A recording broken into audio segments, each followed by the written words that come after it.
Chapter 38-33. In an instant, Jade Archive Xiaohua's figure also swayed, like a lamp in the wind. After a few times, Jade Archive Xiaohua's figure became clear, but at this time, Jade Archive Xiaohua's face was pale. What? Is there going to be a disaster? Jade Archive Xiaohua narrowed his eyes and looked at the karma hand that had hidden in the starry sky. He whispered bitterly, "This disaster is too big to be stopped. If it's not handled properly, it's inevitable that I'll end up dead? Where did this disaster come from? Is it Dragon Island? Or the Immortal Palace? Or something else? And this disaster can't be avoided. Even if I go into seclusion, this disaster will come. Could it be the Immortal Palace? That's impossible. Although I escaped from the Immortal Palace's attack that day, my cultivation was only at the late Yuanying stage. With Sun Jian's character, he wouldn't exaggerate. How could it attract the attention of the Immortal Palace? Could it be the trip to the Dragon Palace? No, it doesn't seem like it. If there's a problem with the trip to the Dragon Palace, I just have to go into seclusion. Forget it, Jade Archive Xiaohua thought for a moment, but still had no clue. In particular, the message from Karma Xiaohua was too vague. Jade Archive Xiaohua only felt that this crisis was very special, but he couldn't tell how special it was or when it would happen. Be careful. When it happens, I'll deal with it by sticking to the status quo. My cultivation is still not enough. Xiaohua's mind came out of the space. He opened his eyes and looked at the clouds and mist around him. He took a deep breath and sighed secretly. This warning is so vague. It's not only because the origin of the disaster is unclear, but also because Karma Xiaohua can only deduce in the space. If I can perform the complete karma method, I may be able to find some clues. Master, this method is very similar to the one I practiced before. Seeing Xiaohua open his eyes, Wu Tian said carefully, "It's just that the absorption and refining of the qi of heaven and earth are a bit strange. I've completely mastered it." Good. Xiaohua collected his thoughts and nodded. Master will call Lu Yi and the others out. Tell them about the differences in cultivation in detail. Wu Tian was a Jindan cultivator, so explaining the cultivation method to Lu Yi and the other aura refining disciples was naturally as easy as lifting a finger. When Xiaohua released the group of disciples from the Kunlun mirror, Wu Tian carefully explained the differences between the two cultivation methods. Lu Yi and the others were all peerless geniuses, so they only needed to ponder a little bit to understand. However, they didn't know why Xiaohua suddenly asked Wu Tian to teach them such a strange cultivation method. Xiaohua didn't explain much and said to Wu Tian, "Bring the group of junior brothers back to the Kunlun mirror first and test out the new cultivation method. Come out after that. I still have some things to ask you." "Yes, master." After Wu Tian respectfully agreed, Xiaohua put them into the Kunlun wonderland in his space. Fujiwen Xiaohua turned around and asked, "Where are we now?" When Fujiwen heard this, he couldn't help but feel surprised. He used the eye-clearing technique to take a look and whispered, "Master, this place is very unfamiliar. I don't know either, but it seems that it should be within Yu Province." "Oh, why are we still in Yu Province?" Xiaohua didn't find it strange when he heard this. Yu Province was originally big, and he was flying around blindly before, so it wouldn't be strange even if they were circling around the soaring Dragon Mountain range. "Go and inquire about it," Xiaohua instructed. Not long after, Fujiwen flew back and said with a smile, "Master, we're still in Yu Province. Right now, we're in the territory of Donglin Country. Around us are Qizhan Country, Lin Country, Xian Country, and Yifeng Country." "Yifeng Country?" Xiaohua raised his eyebrows. He immediately thought of the high-spirited Yu Zhongqiuan who wholeheartedly wanted to be a ranger. "Master, do you have any goals for this experiential learning? Or just walk around casually?" When Fujiwen saw that Xiaohua only let him and Wu Tian out, he knew what Xiaohua meant and asked carefully. "Master wants to go to the North Sea." Xiaohua thought for a moment and said, "However, there's still enough time. Take Master to Yifeng Country." "Yes, Master." The North Sea was naturally very far away for Fujiwen. Fujiwen knew that he might not be able to reach there in a short time, even if he rode on a Pegasus. However, since Xiaohua said there was enough time, then there was enough time. He bowed and answered, then raised his hand and patted the Pegasus, indicating that it should fly to Yifeng country. Watching Fu Jiwen riding on the Pegasus, Xiaohua waved his hand again. The black bear, golden eagle, and white lion appeared on the flying carriage. The three demonic beasts looked around and hurriedly knelt down. Master, do you want us to pave the way for Master? No need. Xiaohua waved his hand and said, this old master had previously promised all of you that I would find a suitable cultivation method for all of you. When the time is right, I will teach it to all of you. Many thanks, Master. The black bear spirit and the other two demonic beasts were overjoyed and hurriedly kowtowed. Xiaohua smiled and helped the three demonic beasts up, saying, in fact, this old master was planning to test your temperament before telling you. However, now that our fortune gate has just been established, we need all of you to contribute. The stronger you are, the better it is for our fortune gate. Therefore, today, I will teach all of you the cultivation method. Master, this lowly one swears to the heavens that this lowly one is loyal and devoted to Master, and the fortune gate the black bear spirit was the most quick-witted. After Xiaohua finished speaking, he immediately forced out a drop of blood essence from his body, and swore the demonic beast alliance. Beside him, the white lion and golden eagle also swore an oath. Seeing the strange fluctuations in the air, Xiaohua raised his hand and held the 3 drops of blood essence in his hand. He ordered, Black Bear, bring me the white lion and golden eagle's natal spirit tablets. Natal spirit tablets? The black bear blinked for a second, then understood. He hurriedly took out the jade token that Xiaohua had used to force the 2 demonic beasts to swear an oath on the Black Wind Ridge. Quick, Xiaohua waved his hand, and 3 drops of blood essence landed on the jade token. The red light on the jade token disappeared in a flash. Xiaohua did not return the jade token to the black bear, but kept it for himself. He said, "This old master will take this jade token first.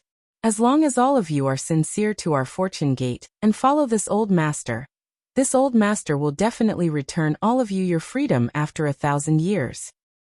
Hee, master is speaking outside the box. The black bear laughed. This lowly one has no ill intentions towards master. It doesn't matter whether we have this natal spirit tablet or not. If master likes it, he can take it for 10,000 years. Yes, this lowly one also has the same thoughts. The white lion and golden eagle hurriedly answered. And that's for the best. Xiaohua smiled as he looked at the black bear. The black bear saw a trace of dark green in Xiaohua's eyes, and felt a sharp pain in the space between his eyebrows. Shortly after, countless totems swarmed into his body. These totems were the demonic bear's cultivation postures, and a series of cultivation secret techniques rippled out from these totems and rushed into his mind. After half a cup of tea's time, Xiaohua turned his head and looked at the golden eagle. By the time Fu Jiwen stopped the flying carriage in the sky above Yifeng country, Xiaohua had already sent the demonic beast clan's inheritance suitable for the 3 demonic beasts to cultivate into their minds. Seeing the 3 demonic beasts' bodies tremble slightly, and some inexplicable fluctuations emitted from their bodies from time to time, Fu Jiwen knew that this was an important matter, so he didn't dare to disturb them. He only stood quietly beside the Pegasus. Xiaohua withdrew his supernatural power, and closed his eyes slightly. Ever since he obtained the inexplicable bloodline of the absolute saint in the relic world, his body was constantly undergoing subtle changes. Even starlight power that couldn't be detected by supernatural powers constantly fell into the 13,200 million blood essences in his body. These blood essences were transforming, and the inheritance within the blood essences was also merging into Xiaohua's bloodline. At the same time, countless demonic beast totems also rushed into Xiaohua's bloodline, and entered the body of the demonic phoenix Xiaohua. There were so many totems that they had already impacted the demonic spirit Xiaohua's cultivation. Xiaohua also took the opportunity to temporarily stop practicing the blood drop paradise technique, allowing these totems to attack his bloodline. Through the demonic spirit Xiaohua could clearly see that the golden threads in his bloodline were becoming clearer and clearer. Moreover, when the totems attacked, an inexplicable golden light flashed from time to time. Every time it flashed, it unconsciously brought about a kind of comprehension, and there was even a kind of indescribable, obscure fluctuation hidden in the void, its whereabouts unknown. Taking advantage of this gap, Xiaohua's consciousness once again entered the mysterious dark clouds. However, at this time, the sky seemed to be gloomy. Above the soul cultivator Xiaohua's head, a heavy dark cloud was tightly pressed there. The dense soul threads were like the texture of granite, revealing a dignified and thick feeling, different from all the soul threads before. How is it? Jade Archive Xiaohua's eyes narrowed slightly as he looked at this layer of dark clouds that couldn't be detected, and asked in a low voice. Soul Cultivator Xiaohua appeared in front of Jade Archive Xiaohua and slightly shook his head. I have tried countless times. This dark cloud is abnormal and abnormal. I can't break through it at all. Granny Xiaohua, this thing is too strange. Xiaobai waved his huge dragon body and shouted. Even the star splendor sky from before, and even the spirit chi sky from before wasn't so difficult to figure out. Don't worry, Jade Archive Xiaohua said indifferently. The gap between the soul sealing sky and the heartbreaking sky is the difference between a soul scholar and a shaman. From the perspective of my Dao school, it is the difference between a nascent soul and a spirit severing stage. This layer depends on luck. That's the only way. Soul Cultivator Xiaohua closed his eyes. The endless soul threads around his body began to dance. The faintly discernible fragrance of the underworld fruit floated in the air along with the soul threads in the entire heartbreaking sky. After Xiaohua's consciousness left the mysterious dark clouds, several hours had passed.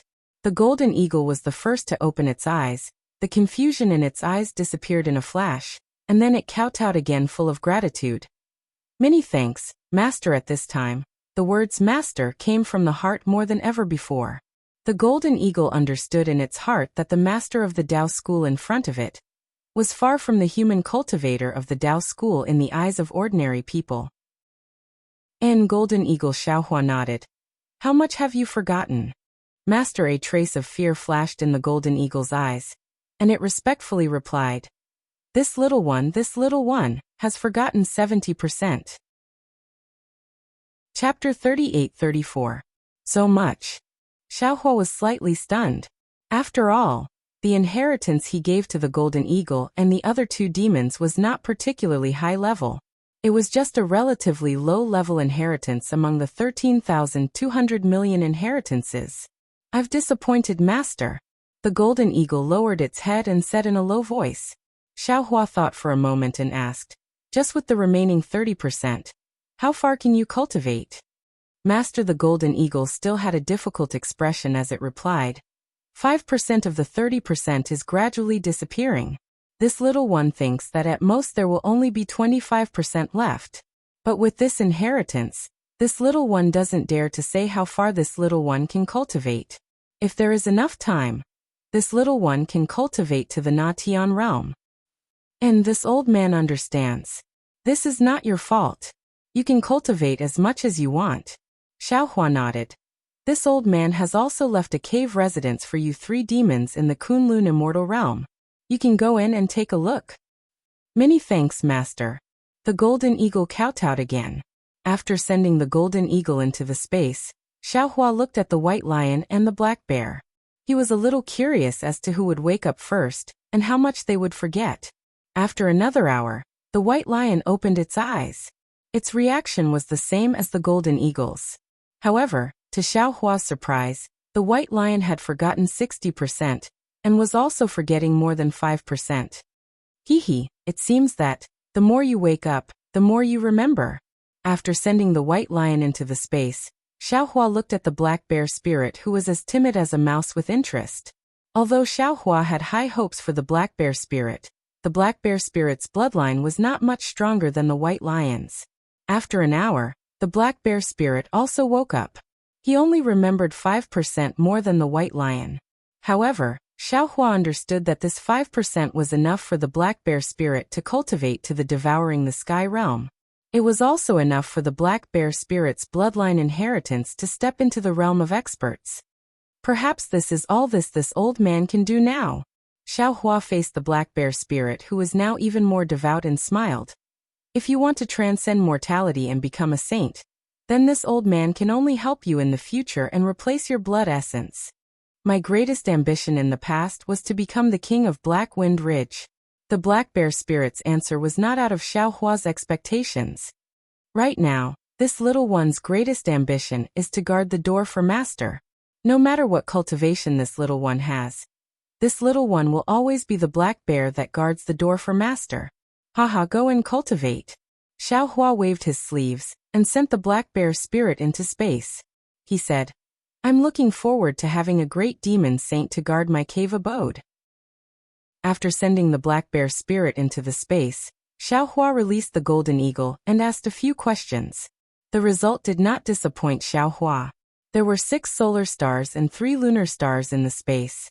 The power of the stars and the moon was extremely abundant. It was more suitable for demons to cultivate than any place in the 1,000 demons' sacred realm. Seeing Xiaohua put the golden eagle back into the space again, Fu Jiwen asked respectfully, Master, now that we've arrived in Yifeng country, please tell me what to do.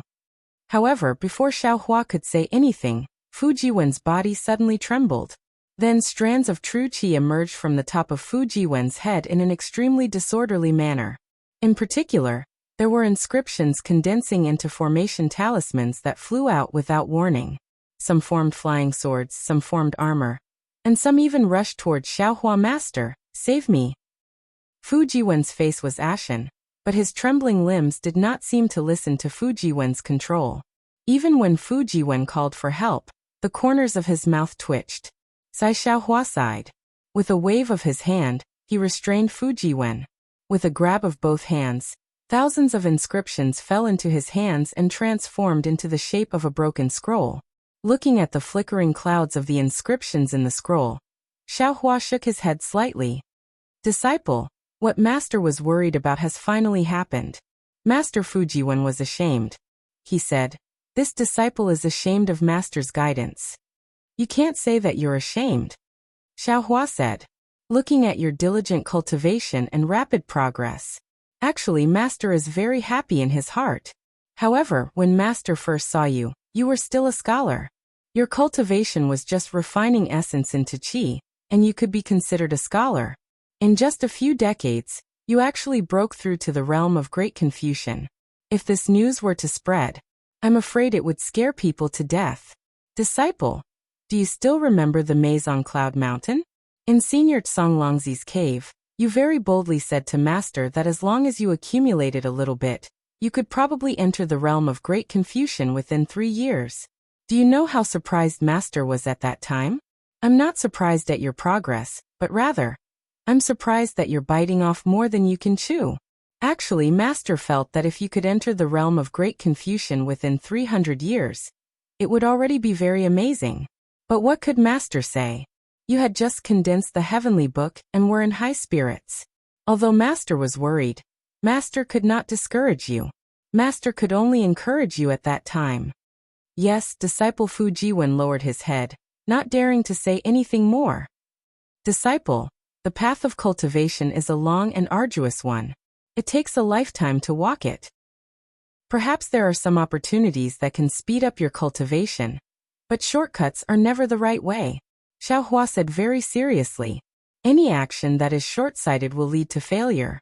Master has always wanted to find time to talk to you about this, but Master also has to cultivate, and Master also has a lot of things to do during this period of time. I only gave you a little reminder in the Fortune Palace, but you didn't seem to hear it at all. Actually, Disciple, you don't have to care too much. When Master was cultivating in the past, he was also as aggressive as you, and also suffered a big loss. You are worried about Baiyan and want to enter the realm of great confusion as soon as possible, and want to see Baiyan as soon as possible. But if you are too impatient, you won't be able to eat hot tofu, and when the time comes, won't you make Baiyan even more disappointed? Yes, Disciple understands. Fu Jiwen was sweating like rain. Forget it, Xiaohua waved his hand, and a crystal light fell into Fu Jiwen's body. After a while, Fu Jiwen's body could already move. Master will temporarily seal most of your heavenly books. You have to carefully comprehend these sealed heavenly books. And, you have to carefully comprehend the cultivation method of Confucian cultivators. Walk step by step, don't run. Yes, Disciple understands. Fu Jiwen replied in a low voice. Well, don't think too much. Follow master down, and bring master to find Yifeng country's Yu clan. Xiaohua instructed. Yes, master. Fu Jiwen calmed his mind and rode the heavenly horse down. When Xiaohua kept the heavenly horse and the flying carriage, Fu Jiwen had already found the location of the Yu clan. Yifeng country was not big, even smaller than Jiang country. With Xiaohua's ability, he could completely detect it with a sweep of his divine sense. However, because of the previous warning, Xiaohua did not want to attract any trouble, and did not dare to be careless. He only followed Fu Jiwen outside Yifeng country's capital.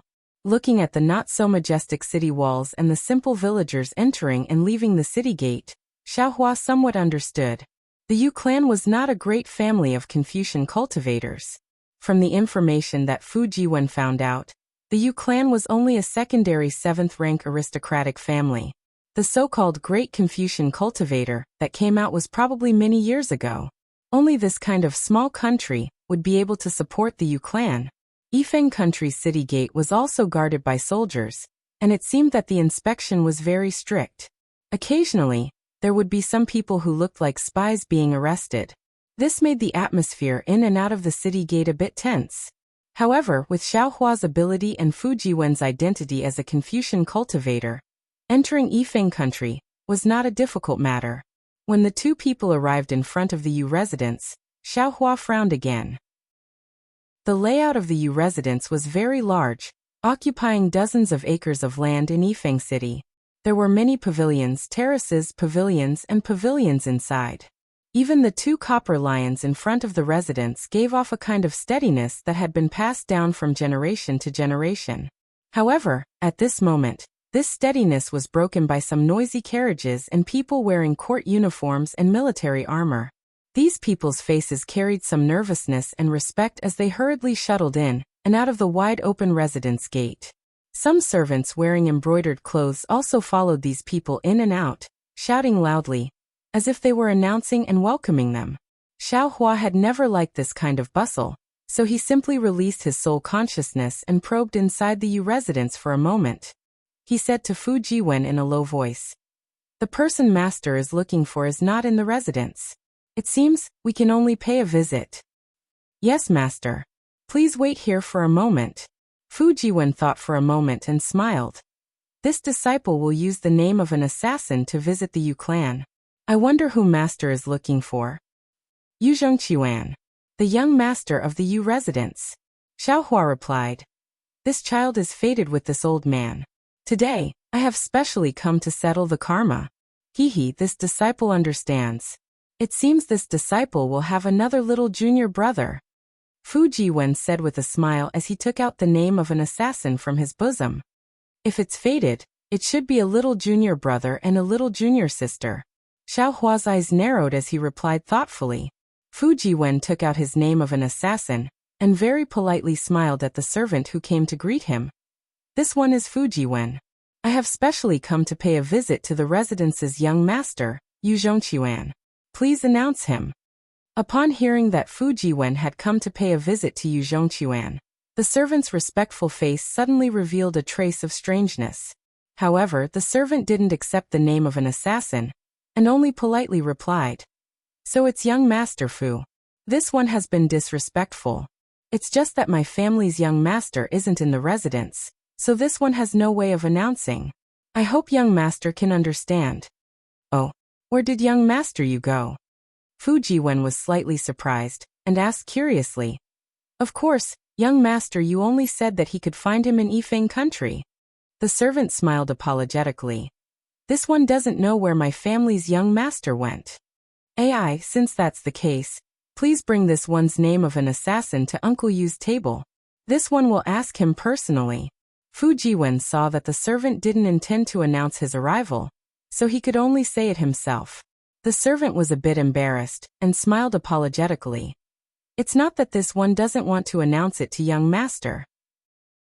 Today, there is a military mission in the residence. Other than the officials in Yifeng country's imperial court, no one is allowed to announce it to young master. So that's how it is. Fu Jiwen frowned slightly. After thinking for a while he asked again. Then, If this one wants to know where young master Yu went, what should I do? Chapter 38-35. This the servant hesitated and sized up Fu Jiwen again. Fu Jiwen rolled his eyes and casually touched his waist with one hand. He took out a small silver ingot and placed it in the name token. He handed it over again and smiled. This one is indeed young master Yu's old friend. This time, I came to fulfill our previous agreement. The servant was extremely quick-witted. With a pinch of his hand and a slight curl of his finger, he stuffed the silver into his sleeve even more nimbly than Fu Jiwen. Immediately after, he smiled apologetically and said, "Since young master Fu is a close friend of my young master, then I would like to ask young master Fu to report to the left side door. That is where the daily family affairs of the Yu residents are reported." Thank you very much. Fu Jiwen kept the name token and was about to turn back when the servant hurriedly said, "Oh right, young master Fu, if you want to know about my family's young master, remember, don't say that you're my young master's close friend. Just say that you're here to settle accounts with my young master." "Oh." Fu Jiwen stared blankly and asked curiously, "Why is that?" However, at this moment, another military horse galloped over. The person on the horse held a yellow scroll in his hand and shouted, "Urgent report from the king." When the servant heard this, how could he say anything more to Fu Jiwen? He smiled apologetically at Fu Jiwen and hurriedly ran over. Fu Jiwen also knew that this was an important military matter of Yifeng country. It was inconvenient for him to delay. He also turned slightly and returned from the side of the stairs. However, when he raised his eyes to look at Xiaohua, he was stunned again. He saw that the place where Xiaohua was standing was empty. Where was Xiaohua's figure? Of course, in the blink of an eye, Xiaohua's figure reappeared on the spot, as if he had never disappeared. In an instant, Fu Jiwen understood that he had not seen wrongly, nor had his master disappeared. Instead, it was his master who had merged with all things in the world. Even a casual thought from him could not be detected by people with shallow cultivation. Master Fu Jiwen walked in front of Xiaohua and was about to speak. Xiaohua nodded and said, "Master understands. We'll go to the side door." "Okay." Seeing his own master so condescending to go to the side door, Fu Jiwen felt more and more that this Yu Zhongquan was important to Xiaohua. He hurriedly agreed and walked in front. The side entrance of the Yu residence was not small. Although it did not have the copper lion to suppress evil, the tightly shut vermilion door and the neat pine and cypress trees on both sides of the vermilion door also gave off a solemn and dignified air. Fu Jiwen walked to the front of the vermilion door and lightly knocked on the brass ring. In a moment, an elderly servant poked his head out. Fu Jiwen was about to take out his name inscription, but when he thought about what the servant had said, his face turned cold and he shouted, "Is this the Yu manor? Where is Yu Zhongquan? Who is young master? Why are you looking for my young master?" The old servant's expression didn't change. He opened the door slightly and asked with a smile, "You don't need to know who I am. You just need to know that I'm here to settle accounts with Yu Zhongquan." Fu Jiwen decided to play along. "As for what it is, you can just call Yu Zhongquan over and you'll know." "Sigh, young master, please calm down, young master."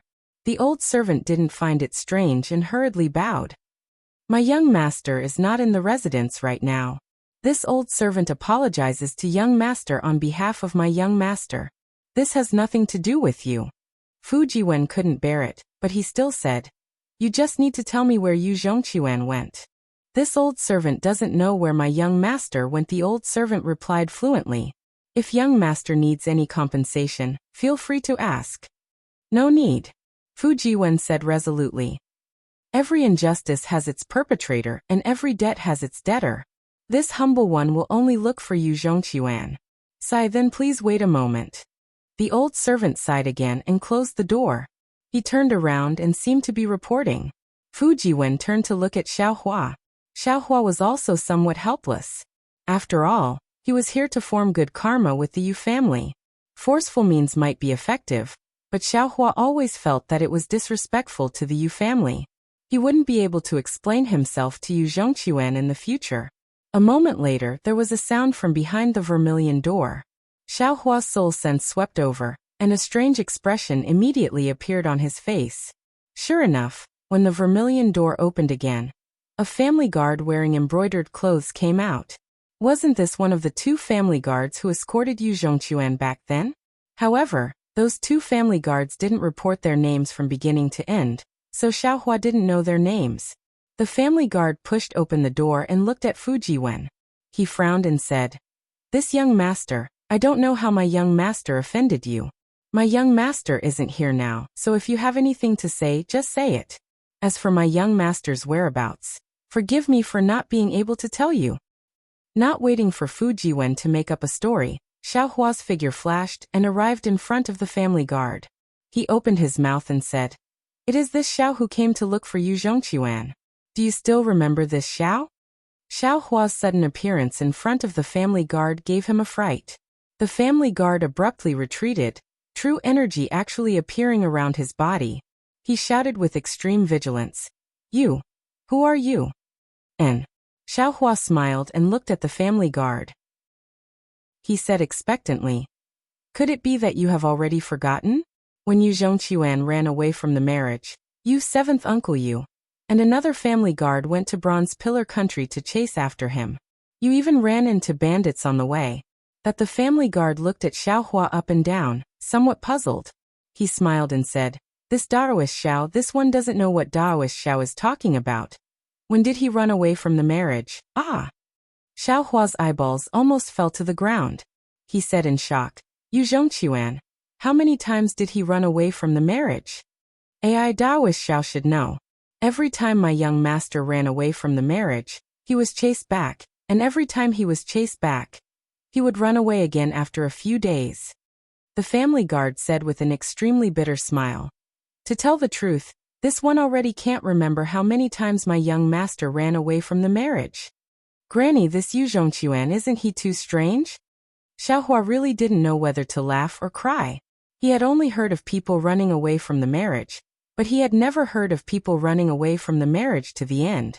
He really didn't know if Yu Zhongquan's ambition was to be a ranger or to run away from the marriage. 7th uncle also chased after him a few times in the beginning. The family guard sighed again. Later, 7th uncle also got old and couldn't catch up anymore. He let this one and Yu Guanghui chase after him together. But later, Guanghui died in the hands of a demon when he encountered bandits. Now only this one is left. Ai, this one hasn't received any news from the young master yet. Otherwise, this one would have already chased after him." What? Even Fujiwen, who was next to him, couldn't help but exclaim, "Could it be? Yu Zhongquan ran away from the marriage again?" While speaking, Fujiwen turned to look at Xiaohua, not knowing what to say. Xiaohua was even more dumbfounded. Previously, he had already thought highly of Yu Zhongquan, but he still didn't expect that. Yu Zhongquan still hadn't married that young lady from the Chang family, and was even running away from the marriage. That Yu Zhongquan hasn't married yet. Is it still that Chang family's young lady? Xiaohua probed again. When the family guard heard Xiaohua's question, some of his original doubts were reduced. He nodded and said, "What Taoist elder said is right. It's still that young lady, but now she has become the Chang family's young lady." Xiaohua was quite puzzled and asked curiously, "Since Yu Zhongquan isn't willing to marry the Chang family's young lady, then why does the Yu family insist on forcing him to marry the Chang family's young lady?" Taoist elder doesn't know. The family guard seemed to have met a confidant. He almost pulled Xiaohua's hand and confided, "Now it's no longer up to my Yu family. Previously, my family's young master ran away before the engagement. After being chased back by 7th uncle Yu, he got engaged to the Chang family's young lady. After the engagement, the young master ran away from home several times. The Yu family didn't want to force the young master too much, so they discussed breaking off the engagement with the Chang family. The Chang family saw that a forcefully picked melon isn't sweet, so they also wanted to break off the engagement. But although that Chang family's young lady hasn't seen my family's young master, she is willing to be loyal to one person, and won't marry anyone other than my family's young master. For so many years, Yu Zhongquan and Chang family's young lady have never seen each other." Xiaohua immediately felt that it was inconceivable, almost interrupting the family guard's words.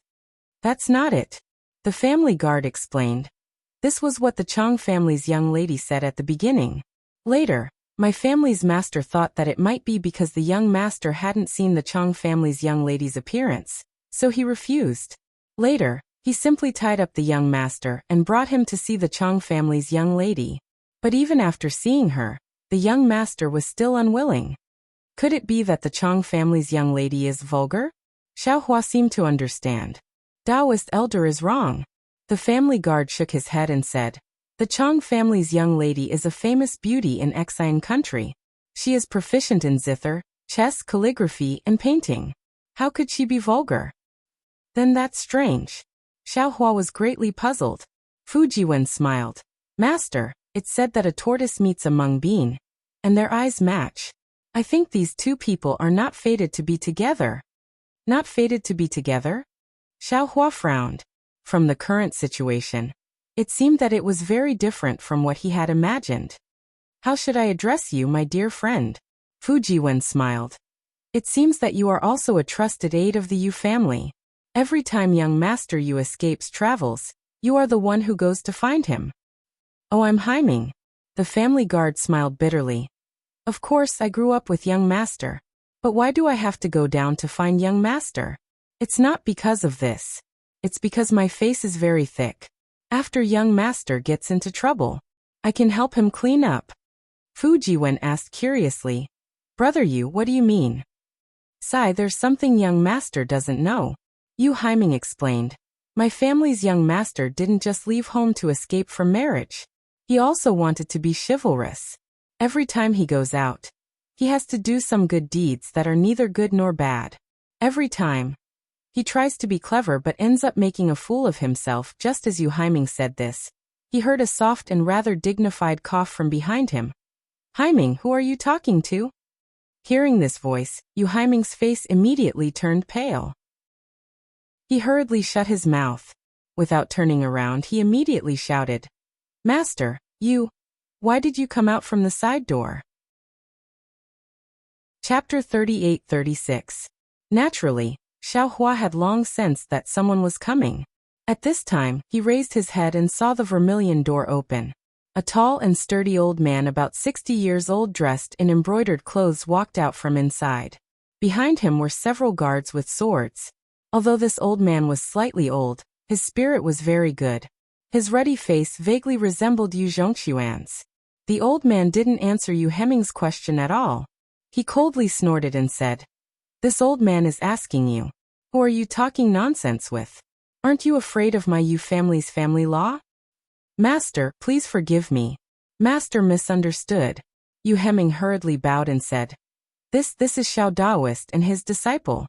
Back then, when this little one accompanied seventh uncle to Copper Pillar Country to find the little Gongzi, this little one remembers. Back then, this Xiao Daoist even saved the little Gongzi's life. It's just that Xiao Daoist didn't seem to have changed after so many years. This little one almost couldn't remember. Oh. Hearing Yu Heming's words, the old man didn't dare to be negligent. He looked at the young Xiaohua and cupped his hands. So it's Xiao Daoist. This old man will repay the kindness of Daoist for saving my son. However, this old man has some important matters to attend to in the palace. It's not good to accompany Daoist.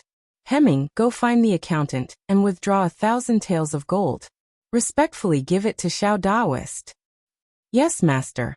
Yu Heming didn't dare to be negligent and hurriedly replied. Xiaohua waved his hand and said, Master Yu seems to have misunderstood the purpose of this Xiao's visit. This master Yu didn't even tell Xiaohua his name. It seemed that he really had some urgent matters. However, the main meaning was that he didn't really believe Yu Heming's words.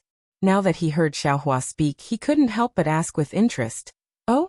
If Xiao Daoist didn't come for money and kindness, then why did you come? This Xiaohua hesitated slightly. It wasn't wise to speak of his intention to take in a disciple now. However, if he didn't say it now and mentioned it later, it would give people a misconception. Xiaohua thought of the story between Yu Zhongquan and Miss Chang and said, This Xiao came to see Yu Zhongquan and see if I can take him as a disciple. Disciple? You? Are you joking? Master Yu was stunned. His pair of withered yellow eyes looked at Xiaohua up and down 3 times. Then he looked at Yu Heming at the side and said to Xiaohua solemnly, Taoist Xiao, if this old man didn't see that you have some skills, my loyal servant wouldn't lie in front of this old man. This old man would almost beat you out of here. Although you have the grace of saving my son's life, it is absolutely impossible for my Yu clan's descendant to join the Tao sect. Even if Quan agrees, this old man will never agree. Taoist priest, please. All right, Xiaohua didn't drag things out. He nodded and said, since we're not fated, then this Xiao won't force it. Heming, when Master Yu saw Xiaohua like this, he was even more like 7th Uncle Yu that day, treating Xiaohua as a swindler. He coldly snorted and said, in the future, your pair of eyes need to be sharpened. Don't believe anyone who says it's related to Quan. This old man told you to take care of Quan. And you just unfortunately, before Master Yu finished speaking, a thunderous voice shouted from afar. Yu Zhongqiuan, which one of you is Yu Zhongqiuan? Get out here for this old man. Not good. When Yu Heming heard this, his face changed slightly and he looked at Master Yu. What are you afraid of? Master Yu glared at Yu Heming and said angrily. Quickly go and take a look. Could it be that someone is going to tear down my Yu clan? Yes, Yu Heming hurriedly agreed, and ran towards the front door of the Yu clan. Boom! Before Yu Heming could turn around the pine tree, he heard a loud noise. Several tall and straight trees were uprooted and flew into the air. Even the square bricks and bluestones on the ground were lifted up. These broken pieces of wood and gravel were mixed with great force and smashed towards Yu Heming. Yu Hezing was startled and hurriedly raised his hands. The true qi around his body surged as he tried to block these things. However, just as he raised his hands, the gravel in front of him flew over. The true qi around Yu Hezing's body was immediately shattered by these gravel. Yu Hezing turned pale with fright. He quickly leaped to dodge, but at this moment, not to mention the gravel covering his entire body, even the area around him was covered by the gravel. How dare you? Hearing old Master Yu's angry roar, the guards behind him followed his order and flew up, each of them urging their true qi to save Mingyu. Unfortunately, they were too far away from Yu Heming. How could they make it in time? Rather than saying that they wanted to save Yu Heming, it was better to say that they were blocking in front of Master Yu to block the broken pieces of wood for him. Seeing that several guards had passed by him, the broken pieces of wood and gravel had already landed in front of Yu Heming.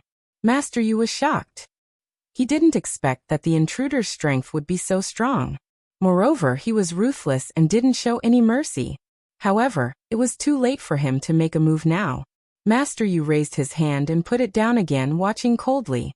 Pa, a loud rumbling sound came from where Yu Heming was. All the broken pieces of wood and gravel that landed on Yu Heming's body were blocked by an invisible barrier and fell to the ground. Yu Heming, who had already given up on resisting, naturally used his hands to protect his chest in vain. His head was tucked into his chest. At this time, he was stunned as he watched the broken pieces of wood that were enough to kill him slowly fall to the ground. His eyes flashed with disbelief. Yu Heming was safe and sound. On the other hand, the guards who rushed out to block in front of Master Yu were barely able to resist under the pressure of the broken pieces of wood. Two of them even had their arms injured. Jie, Yuyin, a thunderous voice came unexpectedly from not far away. I didn't expect that after not seeing you for a few years, your cultivation has become so profound. Following this voice, a man who was even more burly than Yu Yin in armor flew out from behind the pine and cypress trees. In this burly man's hand, he was holding a servant of the Yu residence. Go, you tight-lipped dog slave. The burly man flew closer and shook his hand. He shouted, kowtow to your master. The servant flew towards Yu Yin even more ferociously than the broken pieces of wood from before. A powerful force enveloped Yu Yin before the servant landed.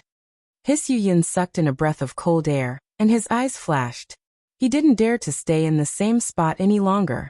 Instead, he flew forward slightly and raised his hands. The noble qi surging around him formed an oval shape in front of him. The servant landed on the noble spirit, and his body slowly floated down. Yu Yun's solemn expression had just relaxed when the noble spirit that Yu Yin had activated suddenly produced an explosive force.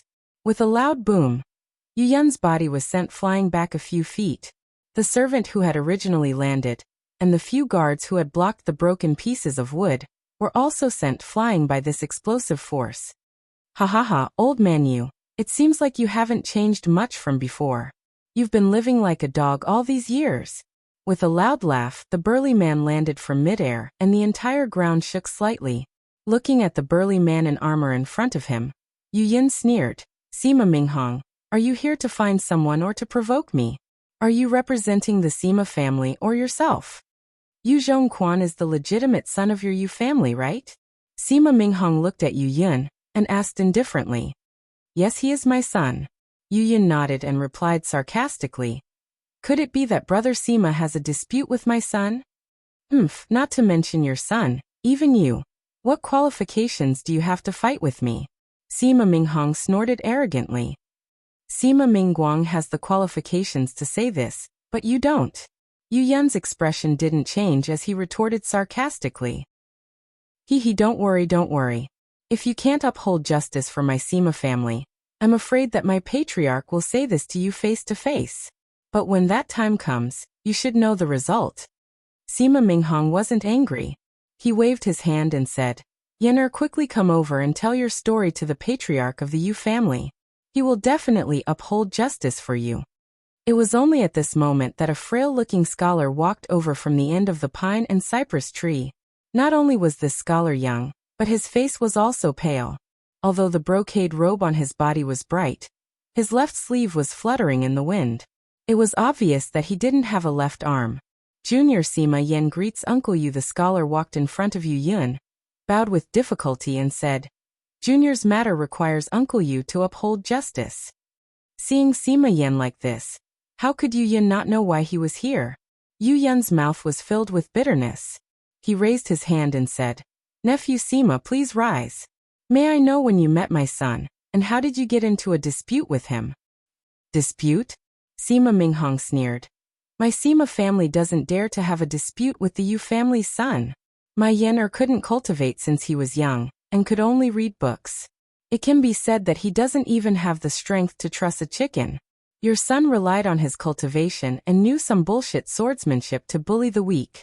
Facing such a weak and defenseless scholar, he actually dared to attack him.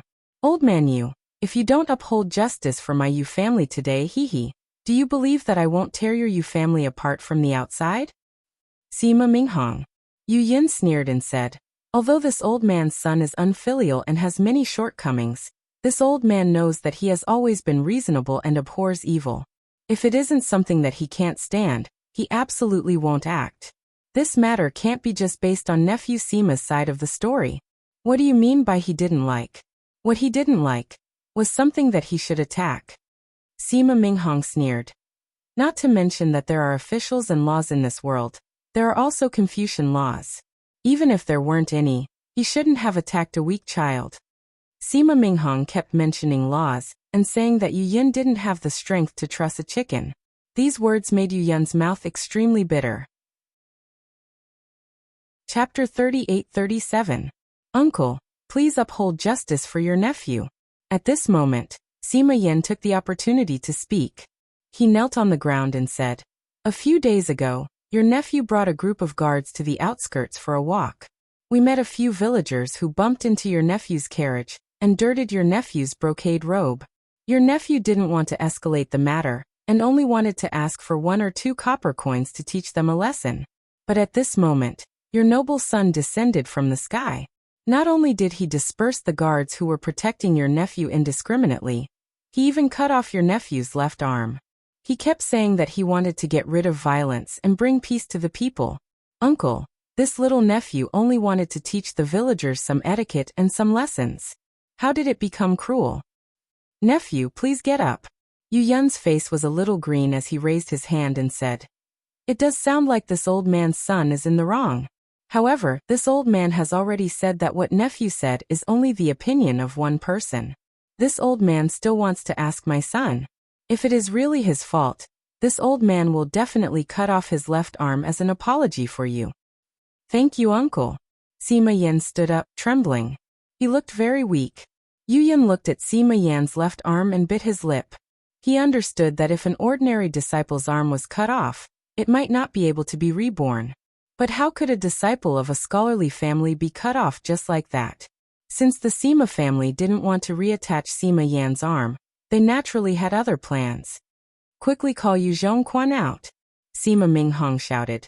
I want to see what kind of guts he ate to actually dare to hurt my Sima family disciple. Sigh, my son isn't at home. Yu Yin sighed. I didn't teach my son well and couldn't discipline him. These days he has been wandering outside. Even I don't know where he went. Sima Minghong looked straight at Yu Yin and sneered. Old man Yu, don't refuse a toast only to be forced to drink a forfeit. I won't hide it from you. My clan head was furious when he heard about this. If it weren't for my persuasion, he would have come personally. My Sima clan is a scholarly clan. When have we ever suffered such a loss? This old man came here today to try peaceful means before resorting to force. If the Yu clan doesn't give me an explanation, not only will this old man not leave easily, the development of the situation in the future will definitely be out of my control. The threat in Sima Minghong's words was very obvious, not to mention that he was staring at Yu Yin like a sharp sword. Yu Yin narrowed his eyes and replied indifferently, My Yu family has been spreading its influence in Yifeng Nation for more than a year or two. What kind of scenery have we not seen? Although my Yu clan can't be compared to your Sima clan, if you want to take away my son with just a few words, Sima Minghong, you're thinking too simply. Simple or not, this old man doesn't know. Sima Minghong waved his hand again. A crane rushed into the air and disappeared in an instant. He then smiled and said, This old man only knows that it's fine if you don't hand over Yu Zhongquan today, but you have to give my Sima clan an explanation. My Sima clan disciple's arm can't be chopped off for nothing. What kind of explanation do you want? Yu Yin asked thoughtfully. Sima Minghong took out an envelope from his chest. With a flick of his finger, the envelope fell in front of Yu Yin and said, This is a letter from my clan head. You'll know once you read it. Yu Yin took the envelope and slowly opened it. When his gaze fell on it, his eyes flashed with anger. He raised his head and said coldly, Impossible. This old man can't agree to this kind of condition. Boom! Just as Yu Yin opened his mouth, the envelope in his hand spontaneously combusted and instantly turned into ashes. Since you can't agree, Sima Minghong wasn't surprised by Yu Yin's reaction. He smiled and said, Then don't blame my Sima clan for not giving your Yu clan face. Generals, listen up. Yes, it was at this moment that several cultivators who were wearing the same armor as Sima Minghong flew over from out of nowhere. When they heard Sima Minghong's order, they all replied in unison. Sima Minghong. Yu Yin said angrily. You are trying to start a war between our two clans. This old man can't bear this crime. Sima Minghong laughed. Since you can't hand over Yu Zhongquan, then this old man can only order the generals to go to your Yu clan and capture him. Your Sima clan's disciple barged into my Yu clan like this. Isn't this a slap to my Yu clan's face? Isn't this provoking a war between our two clans? Yu Yin said angrily. Sima Minghong retorted, That's right. Since you know that this old man's actions are a slap to your face, then Yu Zhongquan chopped off my Sima clan's disciple's arm. Isn't that a slap to my Sima clan's face? The one at fault is your Yu clan. Quaner is indeed not at home. Otherwise, why wouldn't this old man let him out to confront me? Yu Yin suppressed his anger and said helplessly, If he's really not at home. Sima Minghong thought for a moment and said, Old man Yu, make an oath and tell me where Yu Zhongquan went. This old man will give you face today. Otherwise. As soon as Sima Minghong said this, Yu Yin's face flushed red. Not to mention that he was forced to swear an oath in front of his own house. Even if he revealed Yu Zhongquan's whereabouts, he wouldn't be able to face the Yu family. However, if he didn't do this, then the Sima clan's people would barge into the Yu residence. The ones who would lose face would also be him and the Yu residents. Sima Minghong was forcing him step by step. He didn't plan to let today's matter end well. Otherwise what? Yu Yin asked coldly. Haha, what else can we do? Sima Minghong finally revealed his sharp teeth. Otherwise, before Qi Zhongguo's army conquers Yifeng country, my Sima clan will take the head of the Grand Minister of Yifeng country first. How dare you? Yu Yin's body trembled, and a sharp aura emitted from his body. He left the residence from the side door and headed to the palace to discuss with the emperor of Yifeng country about how to deal with Qi Zhongguo's army. The Grand Minister of Yifeng country was Yu Yun's eldest son, Yu Zhongli. Now the Yu residence's soldiers and message delivery were also discussing the battle report from the front line. Old man Yu, this matter is no longer up to you, Sima Minghong said coldly. It was your Yu clan who provoked us first and offended the dignity of my Sima clan. My Yu clan is already very merciful by not sending troops directly. At this moment, there were naturally soldiers flying out from the Yu residence. Their murderous aura wasn't inferior to the cultivators brought by Sima Minghong. However, Yu Yin understood that if it was a normal situation he could fight with Sima Minghong. But now he definitely couldn't let the Yu clan get worse. Unfilial son, thinking of Yu Zhongquan, Yu Yun's eyes were filled with anger. At the same time, a heavy sense of powerlessness surged from the bottom of his heart. Just as Yu Yun was thinking about whether to compromise, he heard a clear voice in the distance. Who is looking for my husband? Ever since Sima Minghong appeared, Xiaohua and Fu Jiwen hid at the side and watched everything that was happening in front of them with interest. At this moment, when he heard someone speak, he had already released his soul consciousness. However, when he saw the person clearly, he frowned. He saw a woman wearing ordinary clothes flying over on clouds. This woman was short and her body was slightly plump. Her face was like a full moon, revealing a kind of luxurious appearance. She was completely different from the ghost Huang Yi that Xiaohua saw in the Huang clan of Tianmen Mountain. Husband. Sima Minghong looked at this woman who was only in the scholar realm. Disdain appeared on his face as he waved his hand and said, You are that shameless woman from the Chang clan who only wants to marry Yu Zhongquan, right? This old man really doesn't understand why Chang Honglai is so indulgent with you. If it was this old man, I'm afraid that I would have already slapped you to death. Junior Chang Yuan greets Senior. The woman landed on the field and respectfully bowed to Sima Minghong. She replied neither arrogantly nor humbly.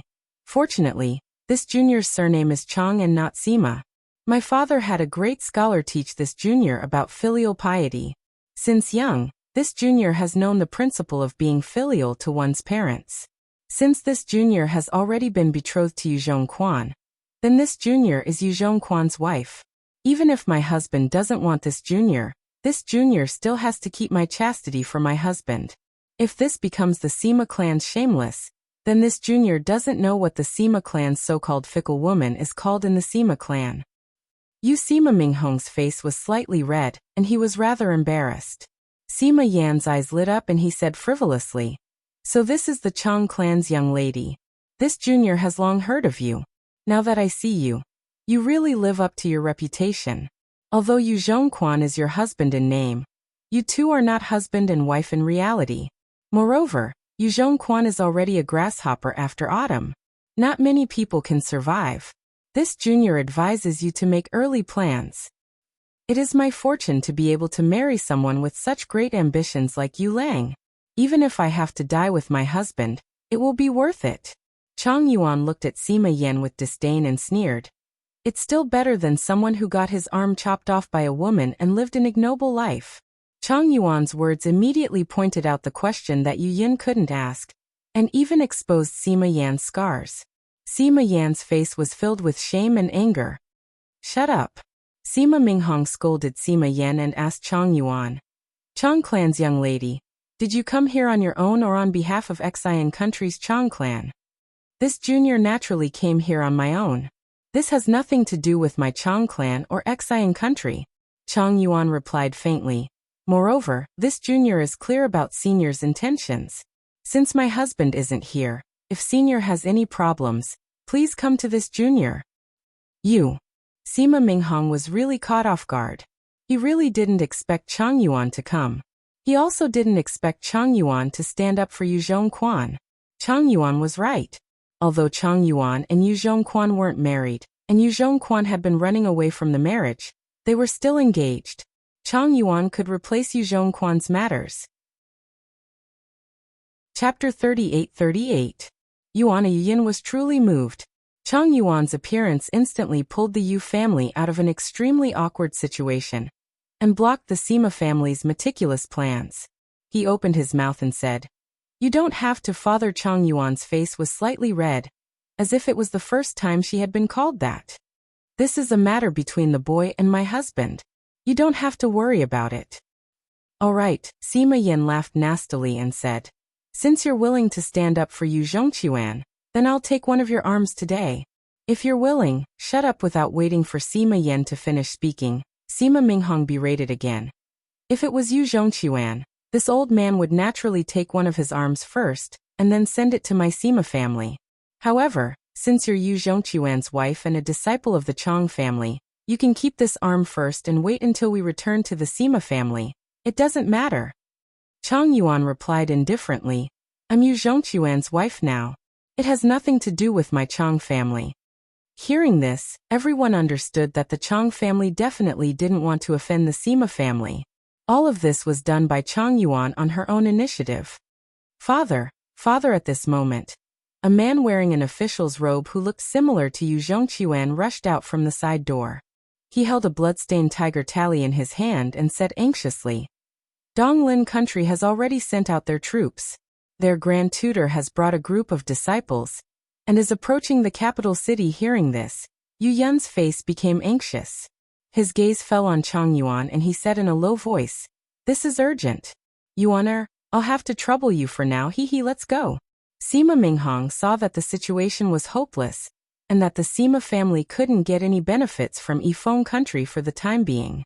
He laughed coldly and reached out to grab Chang Yuan. "Wait." Right at this moment, even though it sounded indifferent, it was filled with boundless majesty in the hearts of everyone present.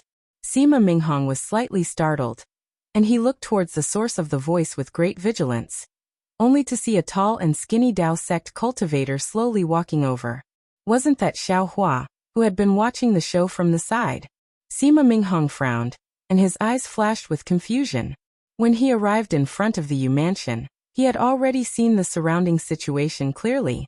Xiao Hua and Fu Jiwen were quietly standing not far away. Although it looked very abrupt, Sima Minghong's divine sense swept over them. And even the clear eyes technique didn't find anything special about Xiao Hua. Only Fu Jiwen's body emitted a faint Zhenqi aura, and this aura didn't attract Sima Minghong's attention. In particular, Sima Minghong closed in step by step.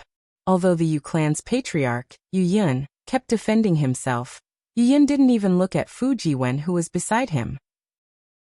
Fu Jiwen also didn't have any reaction. He even looked like he was watching a show. Sima Minghong already knew that these two people had nothing to do with the Yu clan. Moreover, if Fu Jiwen wasn't beside him, Sima Minghong would have even thought that Xiao Hua was a wandering Taoist. However, who would have thought that at such a crucial moment, when the Yu clan gave up and the Sima clan was about to succeed, this Taoist that was almost ignored by Sima Minghong actually spoke up. Moreover, the moment he stood up, the aura around him seemed to cover up everything in the Sima clan. How could Sima Minghong not know that he was in trouble? Fellow Taoist Sima Minghong hurriedly cupped his hands and said, "May I know why fellow Taoist spoke up?" Who would have thought that Xiao Hua would completely ignore him? Instead, he walked in front of Chang Yuan, looked into her eyes and asked kindly, "Chang Yuan? Do you know this old man?" "Say, senior?" Chang Yuan naturally felt the mountain-like pressure coming from Xiao Hua's body. At the same time, she also felt the mountain-like kindness in Xiao Hua's voice. However, she looked at Xiao Hua, shook her head slightly and said, "Junior doesn't know senior." "Then, do you know Huang Yi?" Xiao Hua asked again. "Huang Yi?" Chang Yuan frowned even more. After thinking for a moment, she shook her head again. Junior also doesn't know him. Disappointment appeared on Xiao Hua's face. Cough cough, fellow Taoist Sima Minghong coughed a few times and wanted to speak again. Xiao Hua sneered. His gaze swept over and he said indifferently, "Those who use their strength to bully the weak are not worthy of being Xiao Hua's fellow Taoist." You Sima Minghong's eyes narrowed. He raised his hand but put it down again. Now that he had already taken the initiative in the Yu clan's Yifeng country, he definitely wouldn't spoil the initiative because of a trace of anger. Yu Zhongli and Yu Yin also stood there, not daring to move. They had a feeling that Xiao Hua's appearance was definitely not a bad thing for the Yu clan. Yu Yin even glanced at Yu Heming, who was standing there stupidly. Could it be that you really can't remember? Xiaohua once again looked kindly at Chang Yuan. Huang Yi little cabbage Tianmen Mountain? Senior. Chang Yuan's face was slightly red. She said in a low voice. Junior indeed doesn't know what Senior is talking about. Xiaohua slightly closed his eyes. His heart was rather unwilling. After thinking for a bit, he slowly raised his hand as if he was holding on to something extremely heavy. There were even invisible soul threads wrapped around his finger. As Xiaohua's finger pointed, it landed between Chang Yuan's eyebrows. Chang Yuan only felt her vision go dark. The stars and the sun in the sky all turned into flowing light and rushed into Xiaohua's finger. She was also sucked into it. Immediately after, the beautiful and tragic scene of that night on Tianmen Mountain floated before her eyes. Time passed for a very long time, yet it also seemed to pass for a very short time. When the sun suddenly appeared, Chang Yuan once again saw Xiaohua standing in front of her, alive and well. As for the ferocious Sima Minghong, his face still carried the anger from before. Chang Yuan felt that her face was slightly cold. She used her hand to wipe it away. Her face was already filled with tears. Do you remember what happened? Looking at Chang Yuan's tear-streaked face, Xiaohua asked again. Senior's story is very tragic and beautiful. The fate of Huang Yi and Yu Zhongquan also made this junior sigh. Chang Yuan still shook her head.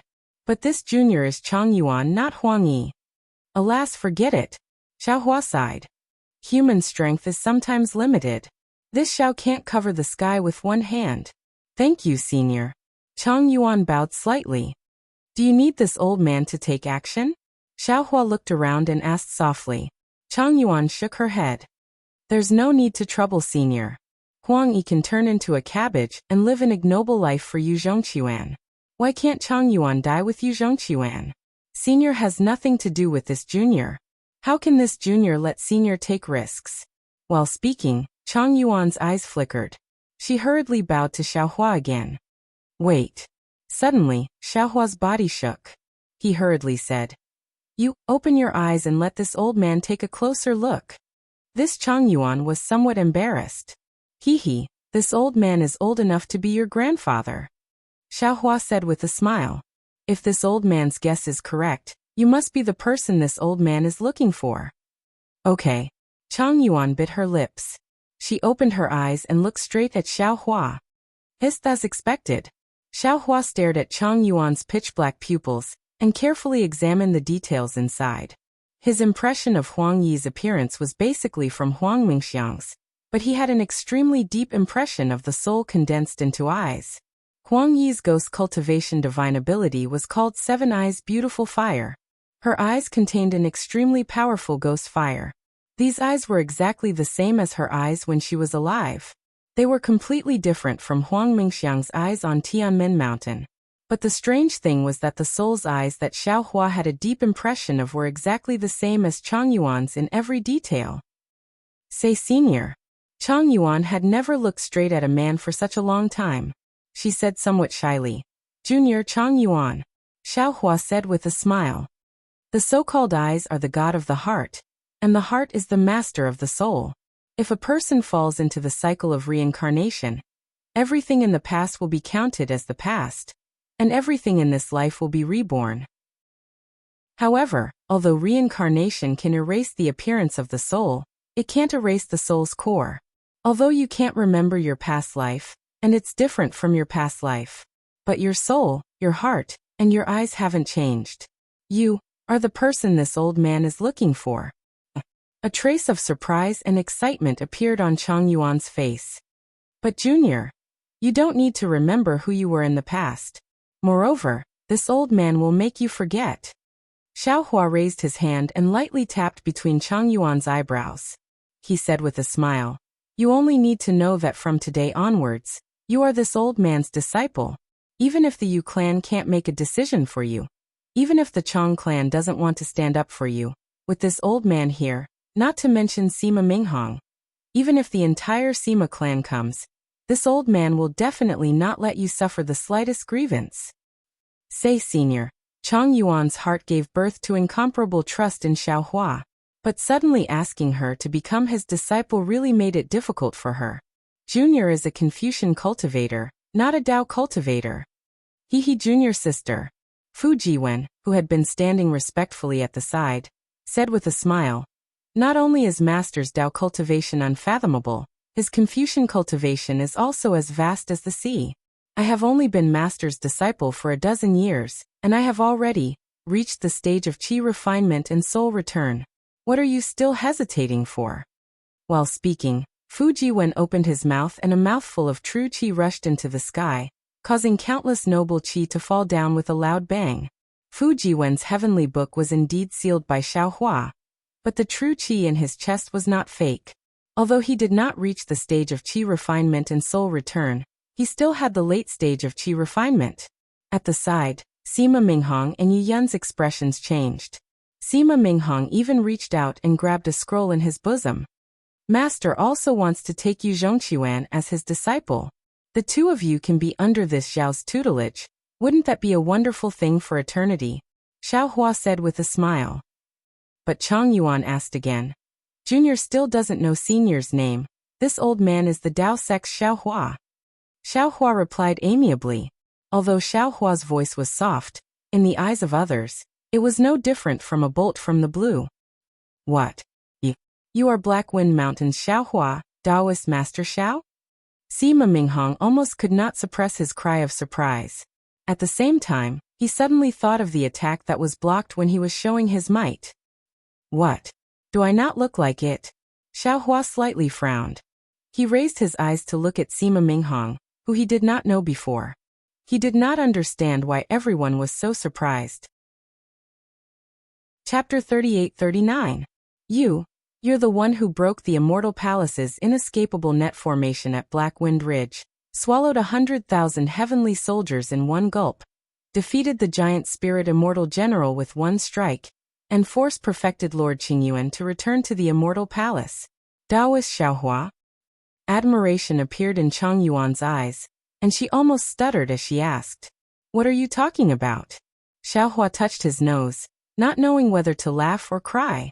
He knew that this was false information spread by Taoist Master Qing Su, but he couldn't refute it, so he thought for a moment, then asked with a smile. What? Wasn't this old man a little too vicious and evil? Do you still dare to take me as your master? Why wouldn't I dare?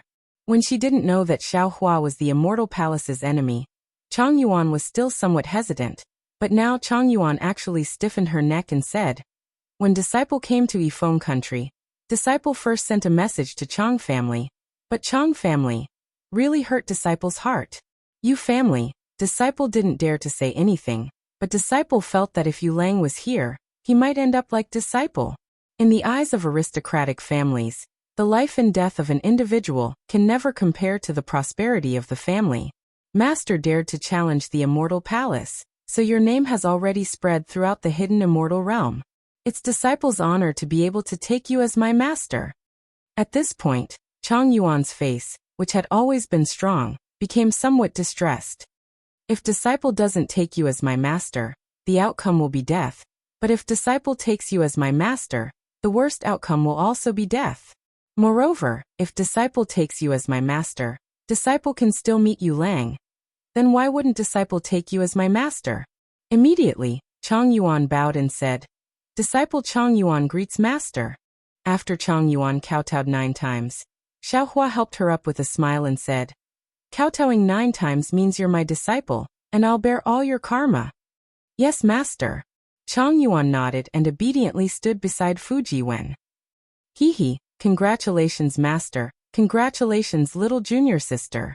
Fu Jiwen congratulated with a smile, not putting the dozen or so disciples of the Sima family in his eyes at all. Sima Minghong's face was green and red, and he was extremely embarrassed. He wanted to reprimand Xiaohua, but he didn't dare. After all, the cultivator in front of him was a fiend who ate 100,000 heavenly soldiers. Such a fearsome reputation. Even the entire Sima family would not dare to provoke him. However, Sima Minghong, who represented the Sima family, had no choice but to speak up. He gritted his teeth and said, Taoist Master Xiao, since you want to take Miss Chang as your disciple, then she and my Sima family are naturally. I will take care of these trivial matters. Xiaohua looked up at Sima Minghong and said coldly, since you asked about this matter, this old man will definitely give you a satisfactory answer. Oh. Sima Minghong was slightly stunned. He didn't really understand what Xiaohua meant. Swoosh at this moment, the entire sky seemed to have darkened. Sima Minghong felt as if his limbs were unable to move. The true energy in his body instantly froze. The entire entrance of the Yu mansion was dead silent. This Sima Minghong's forehead was covered with sweat. He was extremely shocked. What kind of divine ability is this? Could it be just when Sima Minghong was trembling with fear, and was afraid that Xiaohua would kill him to silence him? A familiar voice clearly entered his ears. My name is Sima Yan. That day, when I was passing by Qinghong town, I happened to see a beautiful young lady resting under the shade of a tree with an old man accompanying her. That young lady was very beautiful, and I liked her very much. At that time, it was noon and there were no passers-by around. I let a group of guards surround the tree and prepared to have some fun. But at this time, Yu Zhongquan flew over in the sky and wanted to save the young lady. The guards couldn't beat Yu Zhongquan, and my left arm was also cut off by him. Sima Minghong raised his head in horror. He saw Sima Yan walking in front of everyone with his eyes wide open. There was no expression on his face as he spoke word by word. Not only did he speak about the day when Yu Zhongquan saw injustice on the road, he also spoke about the plans of the Sima family. At the end, Xiaohua glanced at Sima Minghong, who was sweating profusely, and said, Sima Yan, apart from the dispute between you and Yu Zhongquan that day, have you ever ruined the chastity of other women? Have you been stained with the blood of other people? Yes, last year in Jianghai town Sima Yan was like a well-behaved child as he spoke about his scandals one by one. It seemed that he didn't know shame.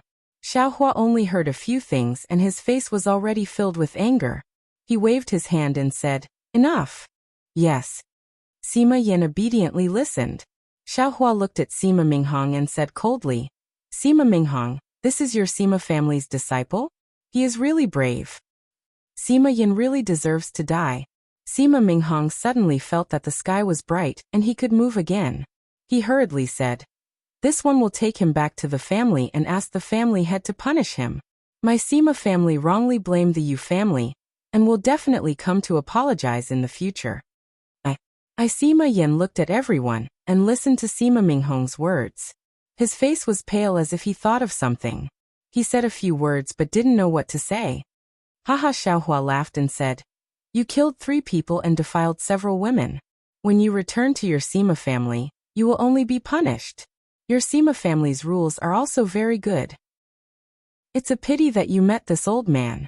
Since this old man dared to take Yu Zhongquan as a disciple, of course I value his righteous conduct. If he can enforce justice on behalf of the heavens, why can't this old man do the same? Spiritual Master Xiao Sima Minghong was shocked and wanted to say something, but he saw a red spot appear on Sima Yan's forehead. This red spot instantly spread to his entire face. Io, Sima Yan anxiously shouted and reached out to scratch his face. It was as if it was extremely itchy, but when his hand touched his face, a piece of flesh fell from his face. At the same time, the red spot spread to his hand and neck. Sima Yan was in pain and itchy. He couldn't help but scratch. After a while, his throat couldn't make any sound. His entire body curled up on the ground, barking like a dog and gasping for breath. Seeing this kind of miserable situation, even Chang Yuan, who had just heard Sima Yan's confession, couldn't help but close her eyes and not dare to look. After half a cup of tea's time, Xiaohua lightly said, This is this old man's answer to your Sima family. You can leave now. Chang Yuan opened her eyes and only saw a few bones on the ground slowly disappearing in a pool of blood. Where was Sima Yan's corpse? Good. Sima Minghong clenched his teeth and said, I will remember Spiritual Master Zhao's words. I will report this matter to my family's patriarch. And take advantage of this old man's good mood and leave quickly.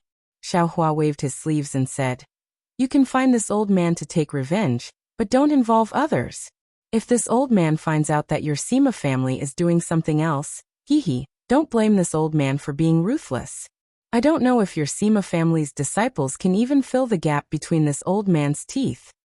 Leave Sima Minghong still wanted to say something, but when he saw Xiaohua sticking out his tongue and licking his lips, he was really afraid. Xiaohua's methods were unpredictable. Although he had an extremely powerful scroll in his arms, in the end, he didn't dare to take it out to test it.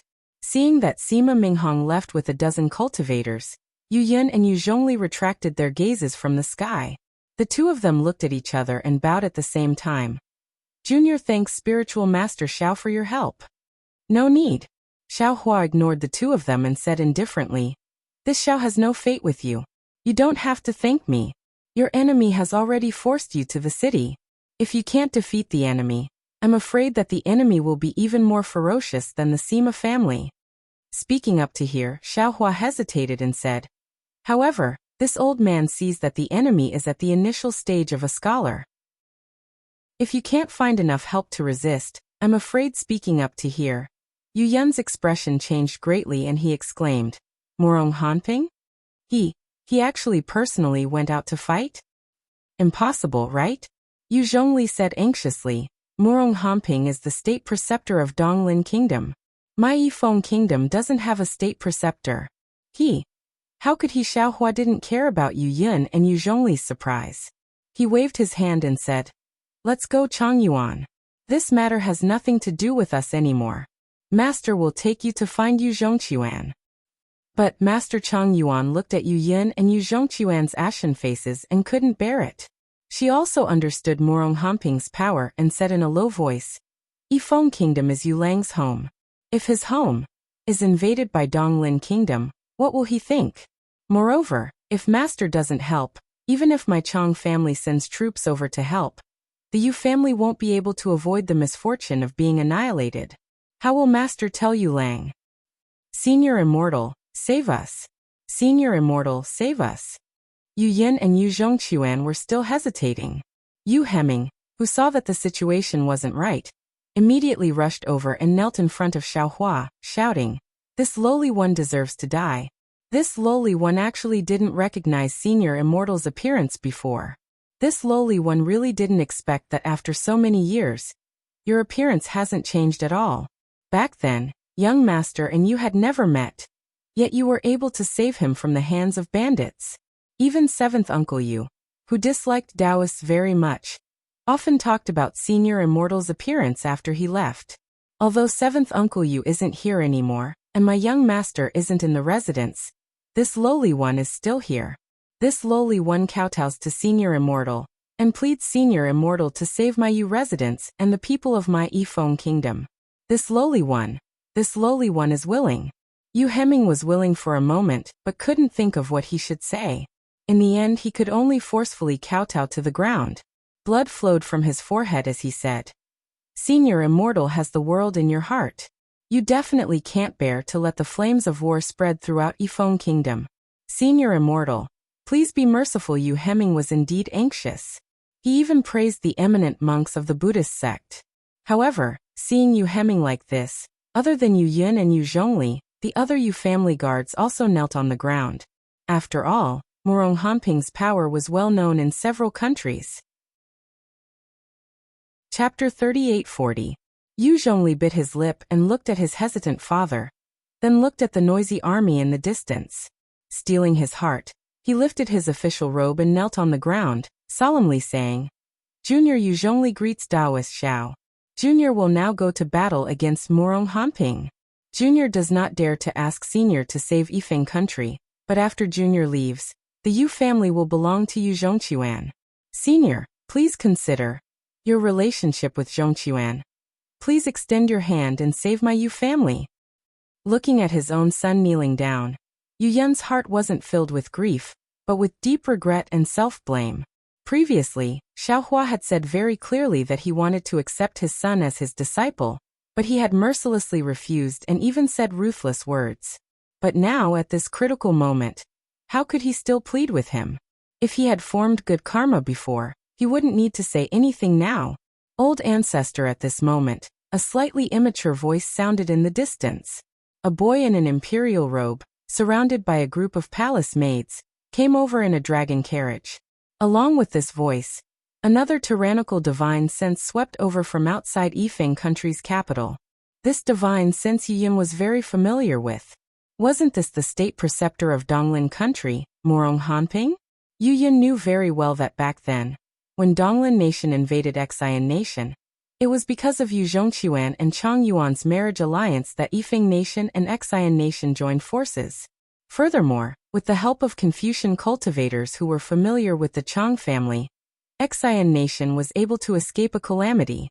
Now that Donglin country invaded again, because of Yu Zhongquan, Xian country couldn't send troops for the time being. Moreover, the situation in Yu province was delicate.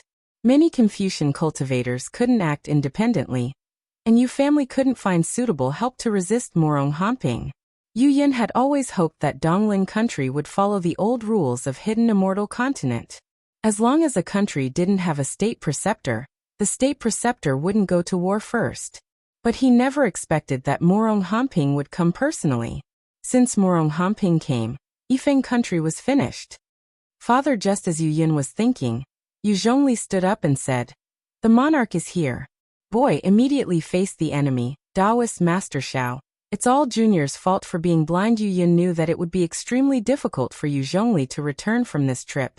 He hurriedly looked at Xiao Hua and said a few words. He gritted his teeth and was about to kneel on the ground.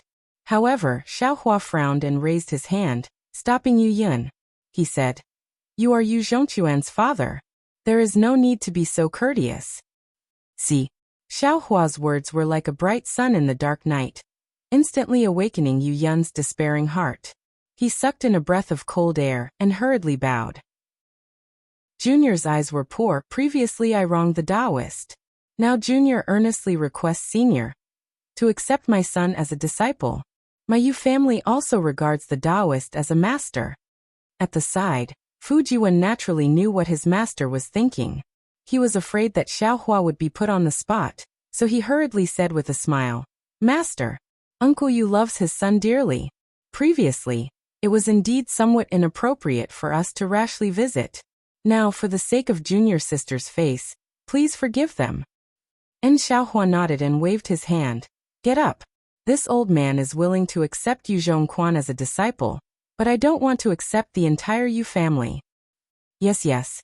Yu Yin was overjoyed and hurriedly nodded. Junior understands. Xiao Hua looked at the dragon carriage that stopped in the distance and frowned again. Now that this old man has formed a relationship with the Yu family, this old man can certainly stop the state preceptor of Donglin country. However, Yu Yin, don't forget that this old man is a Taoist cultivator. The Immortal Palace wants to capture me. Once this old man makes a move, your Yifeng country will be blackmailed. Taoist Xiao is famous for hiding immortals, but the Immortal Palace doesn't seem to have issued an immortal order to arrest him. Yu Yin smiled bitterly. And now that things have come to this Junior can't care too much. Taoist, please make a move. Is Morong Hanping a member of the Morong family? Xiao Hua suddenly asked. Of course. Yu Yin was slightly stunned. A disciple of the Morong family actually bullies the weak like this? Xiao Hua asked curiously. Morong Hanping is just a disciple of the Morong family's side branch. Yu Yin smiled apologetically. If he was a disciple of the Morong family's main branch, how could he come to Donglin country to be the state preceptor? So it's like this. Xiao Hua nodded slightly and said, "This old man understands. This old man has met Morong Songyan of the Morong family once." Morong Hanping had already released his divine sense, but Xiao Hua was still talking leisurely. Yu Yin was a little anxious, but when he heard that Xiao Hua had met Morong Songyan once, he was delighted and said anxiously, "Morong Songyan is a member of the Morong family's main branch. If Taoist has her keepsake, you only need to take it out and you can make Morong Hanping retreat. This old man has only met her once. How could I have a keepsake?" Xiao Hua smiled. This old man just wants to find a way to satisfy both sides. When Yu Yin heard this, his heart was filled with gratitude. He turned to Yu Zhongli and said, "Li, go and tell the monarch that my Yu family will send people out to fight." "Yes, father." Yu Zhongli replied and hurriedly rushed over. The monarch of Yifeng country was just a puppet in front of the Yu family. Yu Yun's words were the imperial edict in Yifeng country. Master, if it doesn't work, let this disciple go out to fight. Fu Jiwen volunteered. Xiaohua shook his head. If you weren't sealed by me, you would definitely be able to do it. But now, you are not Murong Hamping's opponent. Sealed? Yu Yin was slightly stunned. He didn't dare to believe it. After all, the current Fu Jiwen looked like a scholar. He might even be at the end of the scholar stage. Could it be that he is already a scholar who has refined his qi and returned to spirit? Forget it. Master will do it. Xiaohua thought for a while and said, Yes, Master. Fu Jiwen said respectfully. This disciple will see how Master will kill everyone. Haha, why do I need to kill everyone to deal with a small Murong Tsongyan? Xiaohua laughed loudly and flew into the air. He opened his mouth. Wang. A sword cry soared into the sky. Following the sword cry, 9 sword lights flew out. Confucian sword Dao? Yu Yin stood on the ground, feeling the surge of Zhen Qi around Xiaohua's body. That sharp sword Qi was surging within a radius of several hundred zhang. Every strand of sword Qi was accompanied by a strand of righteous Qi.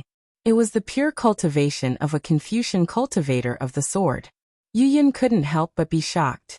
He knew that what Fu Jiwen said before was true. While Yu Yin was shocked, the 9 sword lights had already flown out of the capital of Yifeng country. These 9 flying swords were like 9 stars in the sky. Every time they flew, there would be a soul-stirring sword cry emitted from the sword lights, producing an extremely powerful sword force.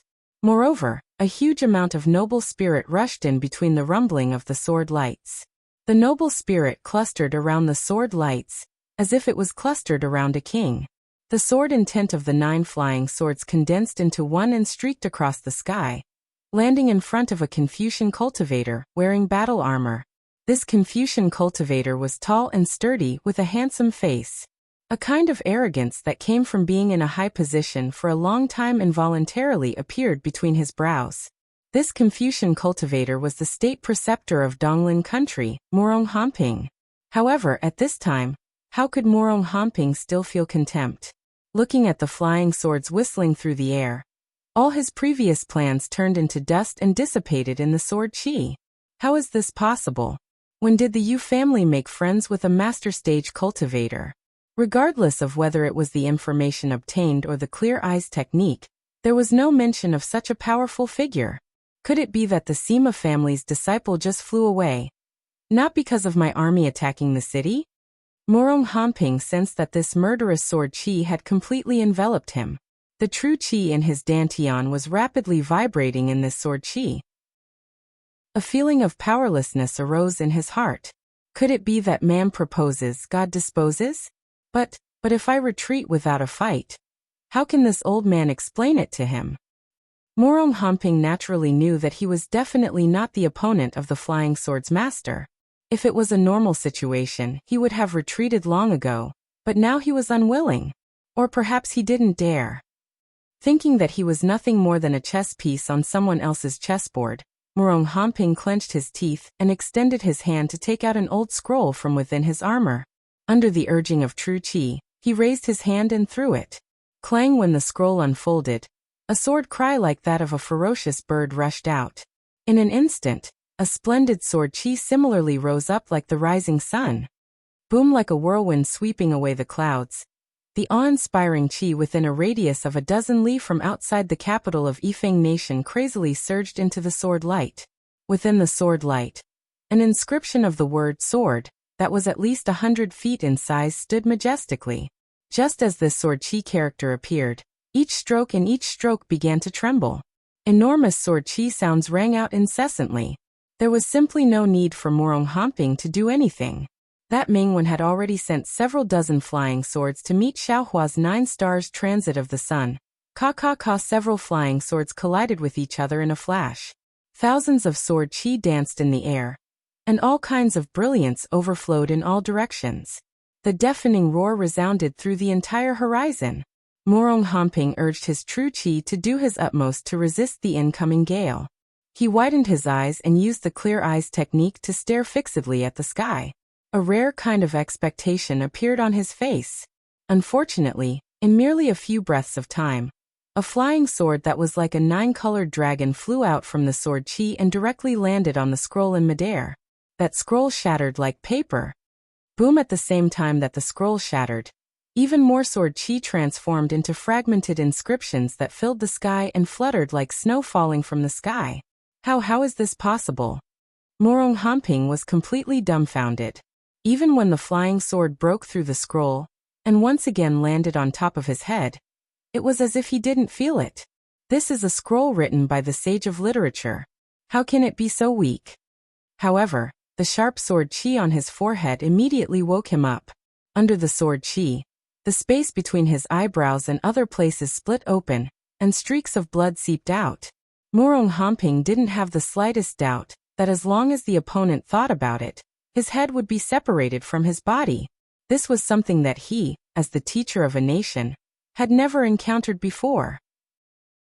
The streaks of blood condensed into drops of blood and slowly flowed down, streaking across Morong Hamping's cheek. Morong Hamping didn't dare to move. That flying sword was heavier than any mountain he had ever seen. Chapter 38-41. Morong Hamping within the sword light. Xiaohua's voice leisurely sounded very dignified. Yifeng country's Yu family is this old man's old friend. If this old man hadn't revisited this old place on a whim today, I'm afraid this Yifeng country would have been captured by your Dongling country. Logically speaking, this old man should have killed you on the spot. But since this old man and Morong Songyan have met before, I'll let you off today. The 9 flying swords suddenly flew away. Morong Hamping's body lightened, but he felt that his entire body was covered in sweat, soaking his armor. Senior, can you bestow me your name? Morong Hamping probed, still unwilling to give up. You don't deserve to know this old man's name. Xiaohua said coldly. Of course, if you don't want to know, you won't be able to return to Dongling country today. Why haven't you left yet? Another huge rumble sounded, but this time the rumble came from Morong Hamping's mind. A burst of dizziness made Morong Hamping almost unable to stand steadily in the air. Facing such a mysterious opponent, how could Morong Hamping dare to stay any longer? Turning around, Morong Hamping glanced at the cultivators who had been forced to retreat several hundred meters by the flying swords, waved his hand, and said, "Retreat!" Seeing the might of Xiaohua's sword sweep away 1,000 soldiers and force Morong Hamping to flee in panic, Yu Yin and Yu Zhongli's faces were full of joy. Not to mention that such a powerful expert was Yu Zhongquan's future master. Even if they could befriend Xiaohua, the Yu family and Yifeng country would definitely be safe for 1,000 years. Junior thanks Daoist Xiao on behalf of my Yifeng country's millions of people. At this time, Yu Zhongli was sincerely convinced and kneeled on the ground. In the distance, the young ruler who was surrounded by people also had an expression of admiration in his eyes. If it weren't for the many palace maids blocking him, he would have already rushed over. Xiaohua looked at everyone and waved his hand, saying, "This Xiao only came here by chance. This Xiao's original intention was Yu Zhongquan. Therefore, if Yu Zhongquan has done anything harmful to Yifeng country, everyone can forget about it. This Xiao is doing this to make up for Yu Zhongquan's previous actions." When Yu Yin heard this, his face turned red. To be honest, he hated Yu Zhongquan's actions from the bottom of his heart. He had scolded Yu Zhongquan more than once behind everyone's back. The reason why Yu Zhongquan had repeatedly run away from the marriage was because he had betrayed Yu Yun. Now that he saw Xiaohua actually exonerate Yu Zhongquan, how could he be at ease? Daoist Master Xiao, actually it's all my fault, Yu Yin said sincerely. Xiaohua shook his head. You weren't wrong. Yu Zhongquan wasn't wrong either. You've done a lot for Yifeng country and the Yu family, and Yu Zhongquan has also sacrificed a lot for his own ideals. Unfortunately, you can't give Yu Zhongquan what he wants. You can't understand what Yu Zhongquan is thinking. Now that you have this Xiao, you can be at ease. Whatever Yu Zhongquan wants, this old man will give him. This Xiao will bear all the consequences of Yu Zhongquan's actions that have violated the rules of Confucianism. Alas, Yu Yun sighed, kneeling on the ground and kowtowing.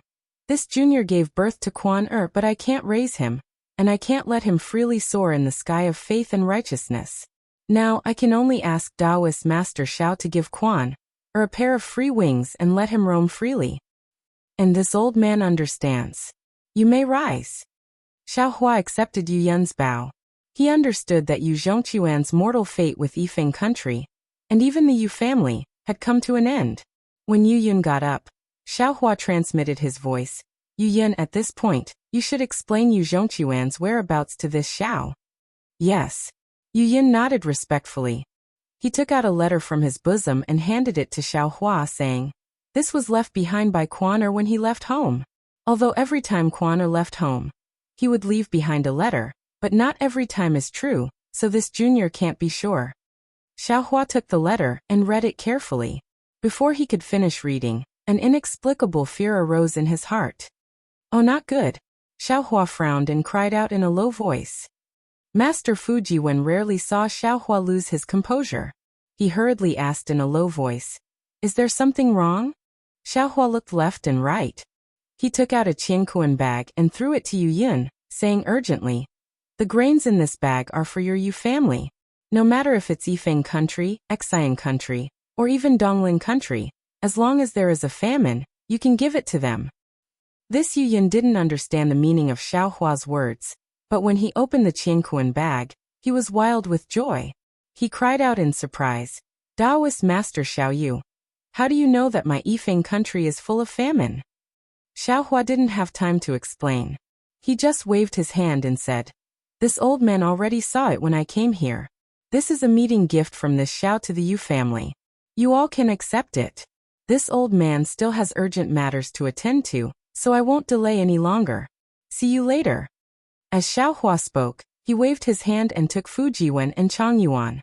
His figure turned into a rainbow and flashed into the distance. Seeing Xiaohua fly away, Yu Yun's eyes flashed with extraordinary splendor. Almost without hesitation, he knelt on the ground and kowtowed, saying, Junior Yu Yun thanks Taoist Master Xiao for bestowing the grains. Junior doesn't dare to assume an undeserved reputation. I will spread Taoist Master Xiao's name throughout Yifeng country. Father beside him, Yu Zhongli's face lit up with joy. He asked in a low voice, this qiankuan bag, is actually grain? That's right. Yu Yun handed the qiankuan bag to Yu Zhongli and sighed. That's right.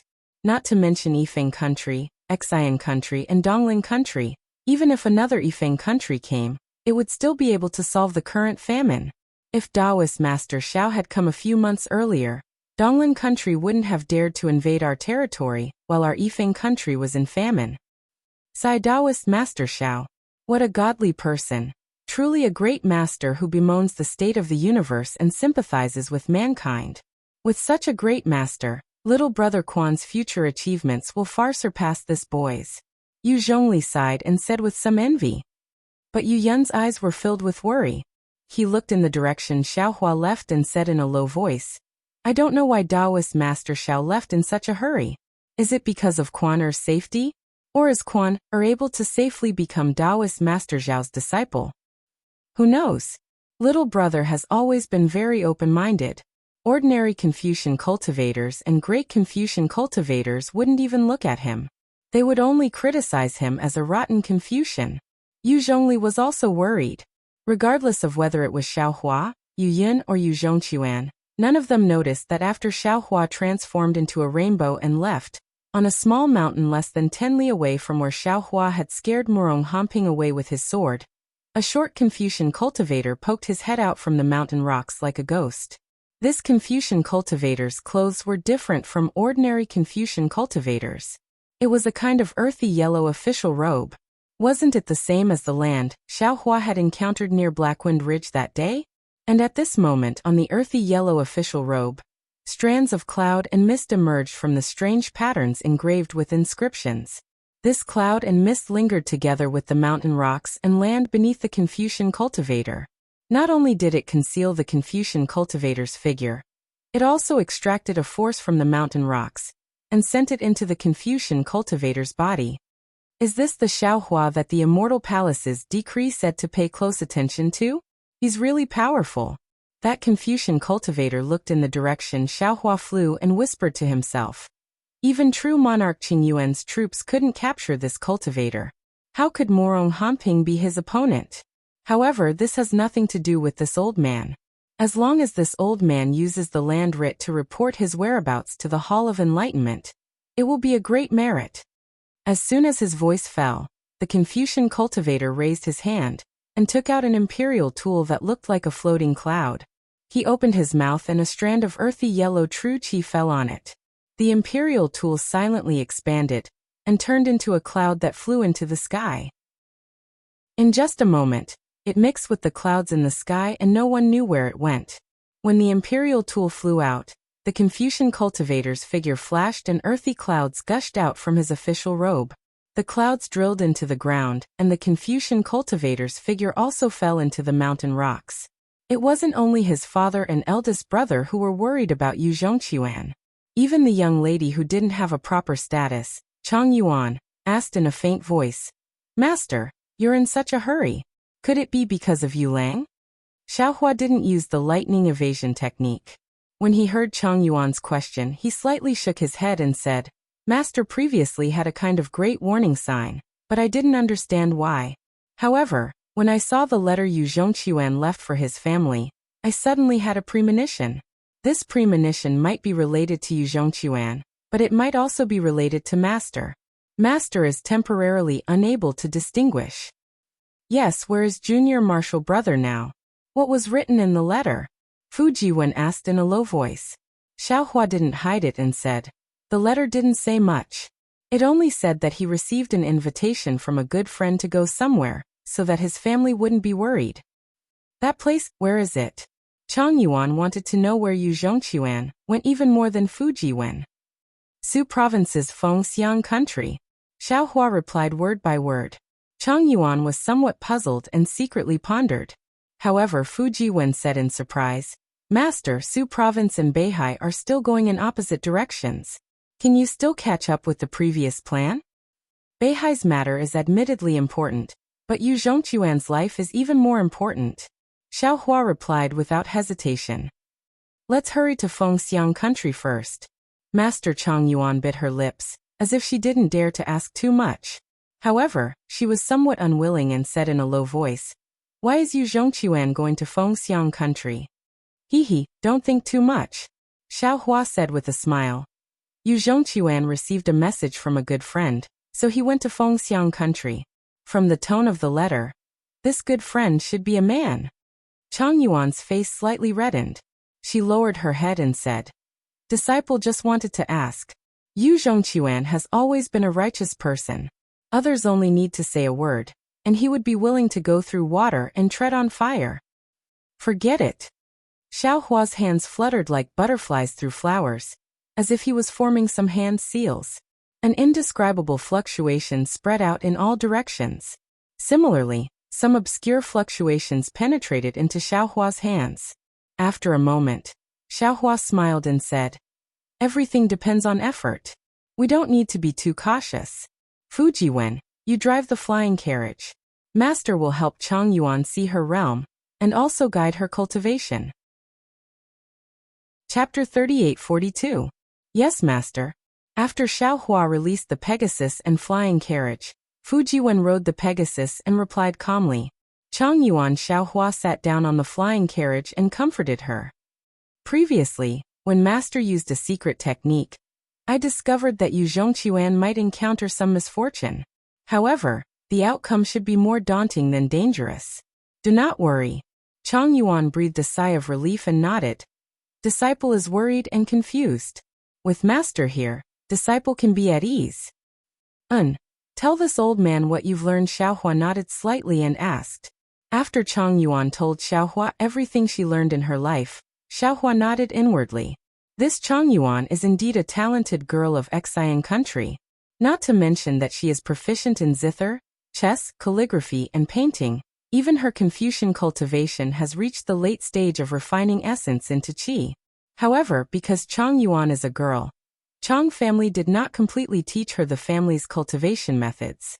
Her cultivation has been stagnant and unable to advance. "Master, my Confucian school has a saying, a girl without talent is virtuous. My father does not advocate for disciple to cultivate more. Although disciple's aptitude is good since childhood, disciple has less opportunities to cultivate than others. Moreover, If not for my mother secretly passing on the family's cultivation methods behind my father's back, disciple would not be able to cultivate to such a level. Chang Yuan finished speaking, bit her lips and whispered, "This is also one of the reasons why disciple is determined to become your disciple."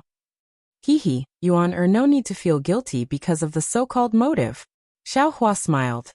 The reason why people are human is because they have their own thoughts. No one is pure, selfless, and without desire. You and I are fated, so I will accept you as my disciple. That's all. Yes, master, disciple understands. Apart from her mother, Xiaohua is the first person in the world who is willing to help Chang Yuan. Chang Yuan cannot help but feel sour in her nose. Xiaohua smiled and said, "Master's knowledge is relatively complicated. Whether it is Confucian cultivation or Taoist cultivation, I can teach you. You can choose yourself." "Master, what kind of ability do you have to swallow 100,000 celestial soldiers in one gulp?" Disciple is very curious. Chang Yuan's eyes turned sharply and suddenly asked with a smile, "What kind of person can swallow 100,000 celestial soldiers in one gulp?" Xiaohua waved his hand and said, "That's just a way for others to show off their prestige and rope me in." However, at this moment, Xiaohua's figure shook, as if he thought of something. "What's wrong, master?" Chang Yuan was slightly stunned and hurriedly asked, "Could it be that those people have bad intentions?" It's fine." Xiaohua waved his hand. "It's just for the sake of some Dao sex forces. It can't be considered bad intentions. Think about it first." As Chang Yuan lowered her head in thought, Xiaohua's heart was in turmoil. Chang Yuan's words had enlightened Xiaohua.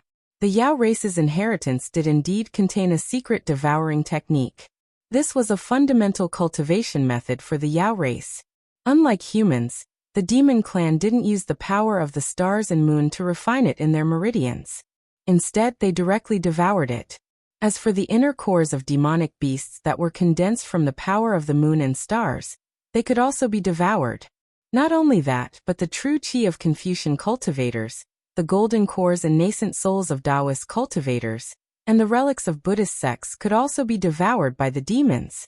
The demonic beasts were divided into moon-plucking, sun-devouring, heaven-absorbing, and space-devouring. Their original intention was to devour.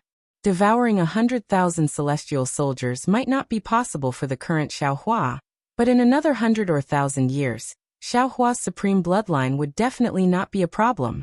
Although Taoist Master Qing Su didn't know that Xiaohua had the Yao race's inheritance, the wild words he spread were also true. "Master, disciple has decided." Just as Xiaohua was pondering, Chang Yuan raised her head and said, "Disciple wants to practice Master's sword Dao." "Oh, why do you want to practice sword Dao?"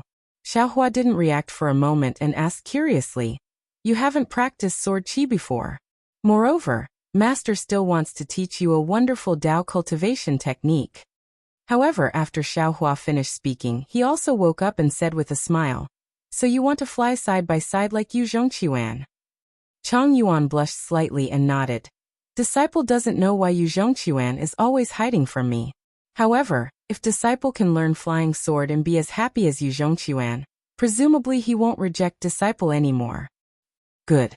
Xiaohua thought for a moment and said, "Yuan sit down cross-legged with your eyes closed. Master will first teach you sword Dao and other basic 5 Qi origin technique." After Chang Yuan sat down cross-legged, a strand of dark green soul thread gushed out from between Xiaohua's eyebrows. As this soul thread fell into Chang Yuan's forehead, Chang Yuan's body couldn't help but tremble. Beads of sweat the size of beans fell from the top of her head. In just a moment, Chang Yuan's face was deathly pale. Under her tightly closed eyelids, her eyes were rapidly turning. "All right." Xiaohua withdrew the soul thread and looked at Chang Yuan, who was about to collapse, and said, "Carefully comprehend the cultivation technique. When you wake up, Master will give you a surprise." "Yes, Master," Chang Yuan answered weakly. In a flash, a day and a night passed. When Chang Yuan opened her eyes, Xiaohua also came out from his closed eyes. He looked at Chang Yuan with a smile and asked, "How was it?" "Master's teachings are as vast as the open sea. Disciple can only see the big picture through a tube and have some experience." Chang Yuan's eyes flashed with joy and excitement as she replied. Xiao Hua raised his hand and took out a bottle of medicinal pills and handed it to Chang Yuan, saying, "This is a Dao sect medicinal pill. It is effective for Confucian cultivators to condense true qi and produce sword qi. You can take it." Chang Yuan accepted the medicinal pills and thanked her subordinate, thinking that this was a pleasant surprise. However, Xiao Hua immediately stretched out his hand again and took out 2 flying swords. He smiled and said, "Master obtained a flying sword a long time ago. It's very outstanding. Master has always wanted to find a master for this flying sword. Now that you've become master, Master will refine this flying sword into 2 Mandarin duck swords. You can choose one." "Thank you, Master." How could Chang Yuan not know Xiao Hua's wry smile? She smiled like a flower and picked a slightly smaller and lighter flying sword. Looking at Chang Yuan admiring the flying sword admiringly, Xiao Hua said with a smile, "Yuaner, don't look down on this flying sword. After you've refined it and achieved great success in your cultivation, you'll know how formidable this flying sword is. Master is not bragging, but Dao sect spirit weapons may not be comparable to this flying sword." Chang Yuan was even more excited when she heard this. She bowed and thanked him. "Don't worry," Xiao Hua helped Chang Yuan up and said with a smile, "You have to slowly refine this flying sword. You also have to slowly become proficient in the sword art. However, you already have true qi in your body that can refine essence into qi. Master will give you a hand." With that, Xiao Hua stretched out his hand and touched Chang Yuan's forehead again. A drop of blood essence was produced. Xiao Hua formed a seal and hit the blood essence. The blood essence began to expand rapidly. Xiao Hua raised his hand again. A seemingly faint but extremely solid deer shape flew out from his fingertip and fell into the blood essence with a clear cry. Quick, Xiao Hua waved his hands and several crystal lights fell. The blood essence spun rapidly. Obscure textures and talismans gradually appeared on the surface. "Absorb this sword intent into your true qi and comprehend it," Xiao Hua instructed Chang Yuan. "This is half of the complete sword intent. If you can comprehend it, you can step into the ranks of sword transformation. Master will leave the other half to you, Zhongquan." Chang Yuan opened her mouth and a mouthful of true qi fell, swallowing the sword intent wrapped in the blood essence into her dantian. As the sword intent fell, the true qi around Chang Yuan's body suddenly moved and emitted a sharp qi. Alright, after finishing all of this, Xiao Hua opened his mouth and said, "Fujiwen Chang Yuan, this place is very far from Xuzhou's Fengxiang country. You should go to the Kunlun Immortal Realm to cultivate. Chang Yuan can also meet the other senior brothers. Kunlun Wonderland." Chang Yuan was slightly surprised after hearing this. After Xiao Hua took out the Kunlun mirror, she suddenly realized and said with admiration, "Master, this famous Kunlun mirror has fallen into your hands. No wonder the Immortal Palace is looking for trouble with you." "Shu, the Immortal Palace doesn't know about this," Xiao Hua said with a smile. "Master will not take it out in ordinary places. Only our disciples can use it." "And disciple knows. Disciple will definitely keep it a secret." Chang Yuan hurriedly nodded. Disciple also wants to quickly greet other senior brothers. Later, senior brother Fu, please introduce them. "Of course." Fu Jiwen rubbed his nose and said with a smile. "However, among Master's disciples, there are a few younger than you who can be considered your senior brothers. You don't have to be embarrassed. Everyone has their own specialization." Chang Yuan read many books. How could she not know this? She said with a smile, "Little sister is already very happy to be able to enter the sect. Why would I care about this false reputation?" "Okay." Xiao Hua pretended to activate the Kunlun mirror and sent the 2 into the Kunlun Wonderland. Then he put away the flying carriage and Pegasus, flew into the sky and used the lightning escape technique to rush towards Xuzhou. Xuzhou was very big and Fengxiang country was not small. Xiao Hua released his soul consciousness and asked several people. It was not too difficult for him to arrive in the sky above Fengxiang country. However, looking at the capital of Fengxiang country below him, Xiao Hua frowned again. It was not only because Yu Zhongquan only said in the letter that he was looking for an old friend in Fengxiang country. However, Yu Zhongquan was afraid that the Yu family would send people to find his old friend. Therefore, Xiaohua did not know where to find Yuzhong Qiuan. Moreover, Fengxiang country was founded by a Dao sect. At this time, Fengxiang country was very similar to Yifeng country. It was in a famine. Although it wasn't to the point where the land was littered with wailing corpses, Xiaohua couldn't bear the sight of the disaster victims surrounding the city gates, the emaciated villagers in the city, and even the corpses that had starved to death in the distance.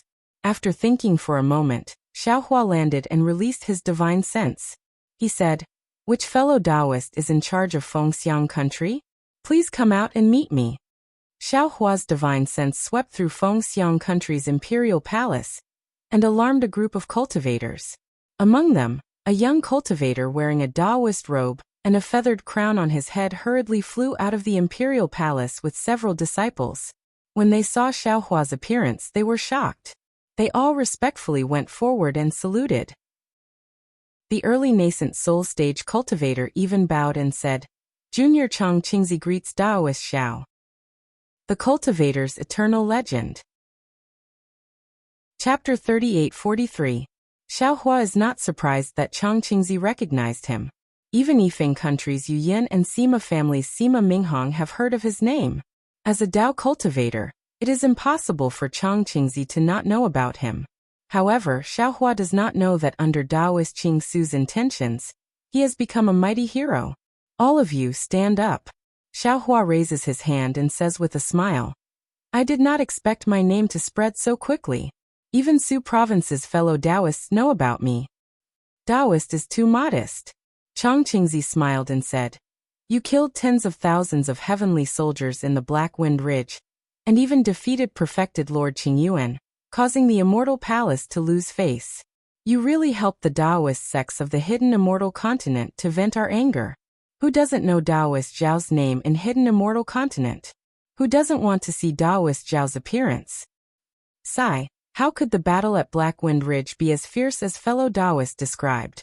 Xiaohua waves his hand and says, "I admit that I am not that perfected Qingyuan's opponent. I only held one of his immortal generals hostage. This forced him to open his inescapable net, and I barely escaped with my life." How could Chang Qingzi believe him? He says with a smile, "Taoist Xiao must be joking. Perfected Qingyuan was ordered by Immortal Palace to flatten Black Wind Ridge. How could he let Taoist Xiao go for the life of an immortal general? Now that Taoist Zhao's heroic deeds have spread throughout hidden immortal continent, there is no need for Taoist Xiao to hide anything anymore."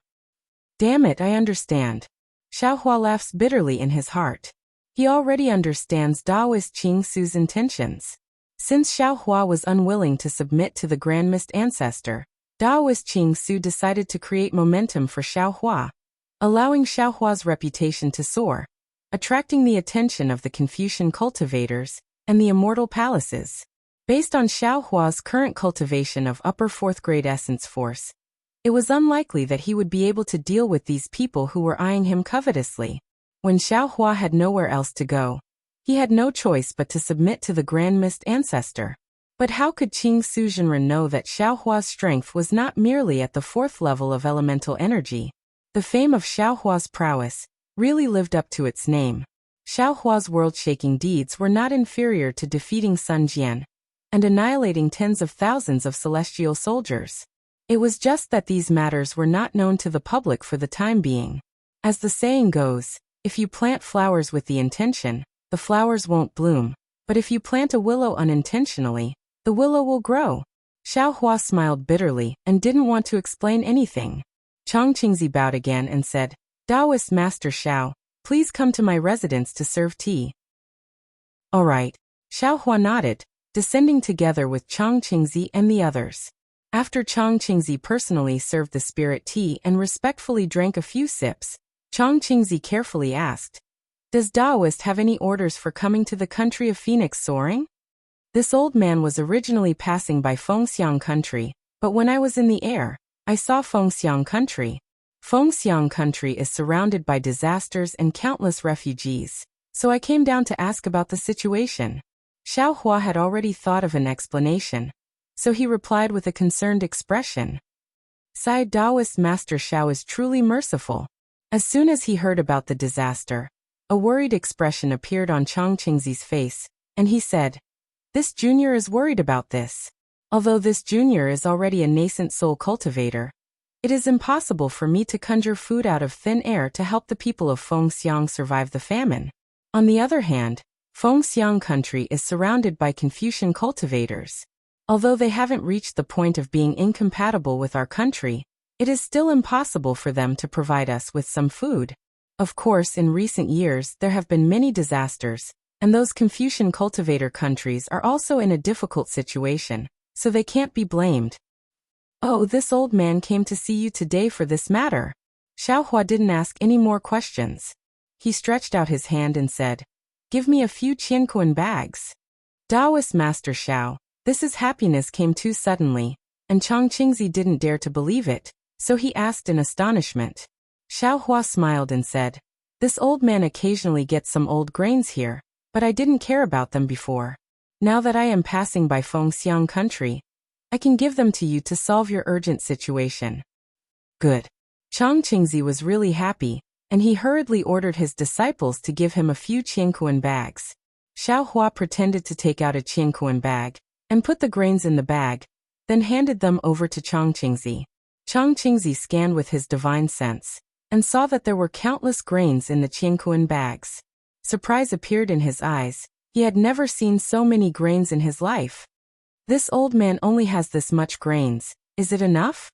Xiaohua was a bit proud, but his tone was still uncertain. It's enough, Chang Qingzi thought that Xiaohua had never been in charge of a country before, so he didn't know how much grains were enough. Moreover, to cultivators, grains were no different from rocks, and cultivators didn't have any concept of how much was enough. He hurriedly and carefully replied, "Only 30% of the grains is enough for the people of my Fengxiang country to eat. Even if we leave the grains for farming, we won't use 40%. "Good, then you can keep the rest of the grains for yourself." Xiaohua waved his hand and said, "If it's possible, this old man suggests that you distribute the remaining grains to the Confucian cultivator countries around us, and also use this opportunity to establish good relations with these countries.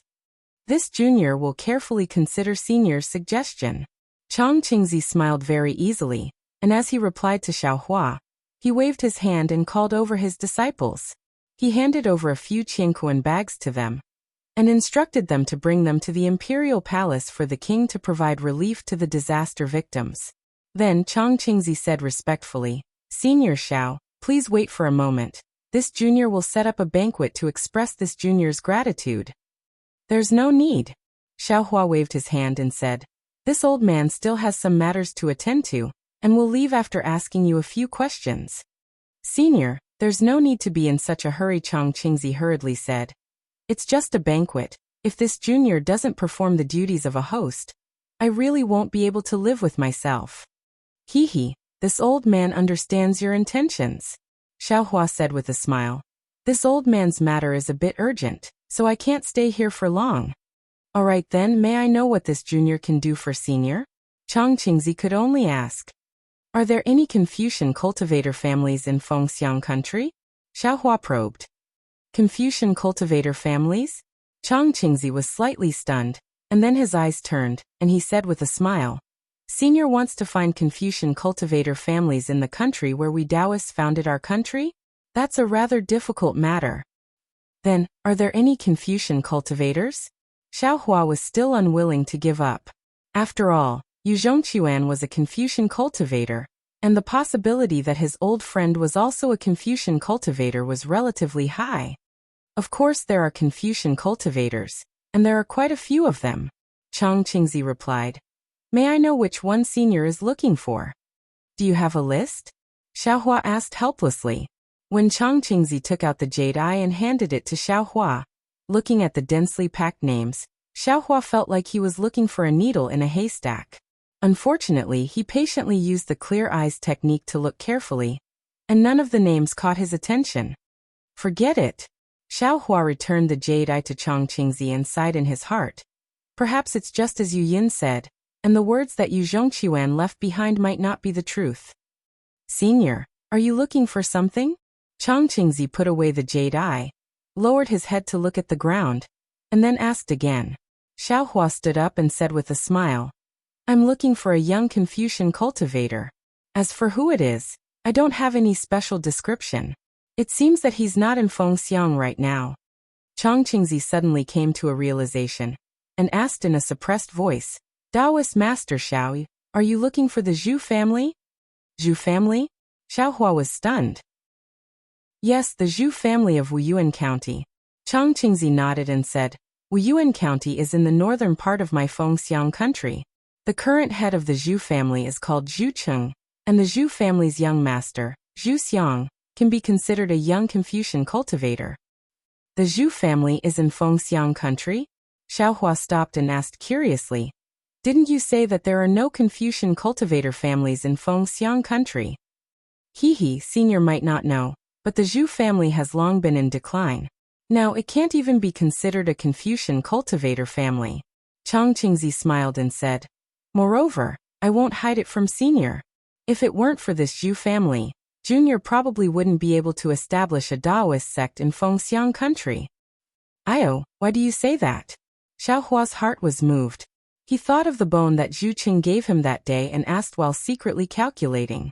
Chang Qingzi smiled and said, Senior must know that the Zhu family once produced a sage like Zhu Shi. Although the family has already declined, how could any Confucian cultivator dare to show off their knowledge in front of the Zhu family? Which cultivator would dare to establish a Confucian cultivator country in Fengxiang country? Senior, look at the Confucian cultivator countries around Fengxiang country. Junior's Fengxiang country is sandwiched in the middle. The reason why they allowed Junior to establish a country here, isn't it because they want Junior to keep an eye on this centipede that won't fall even if it dies? So it's like that. It seems, the knowledge of establishing a country is really not small. Xiaohua shook his head and said with a smile, This Xiao's cultivation is not bad, but in the path of establishing a country, I am still far from it. Of course, with the pressure of the immortal palace, this Xiao will not establish a country in the future. Taoist Xiao, why do you need to establish a country? All of the Taoist sects in the hidden immortal continent are Taoist Xiao's countries. Chang Qingzi said respectfully.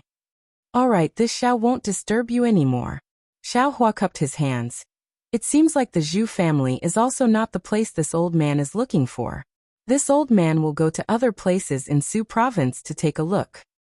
Junior respectfully sends Taoist Xiao off.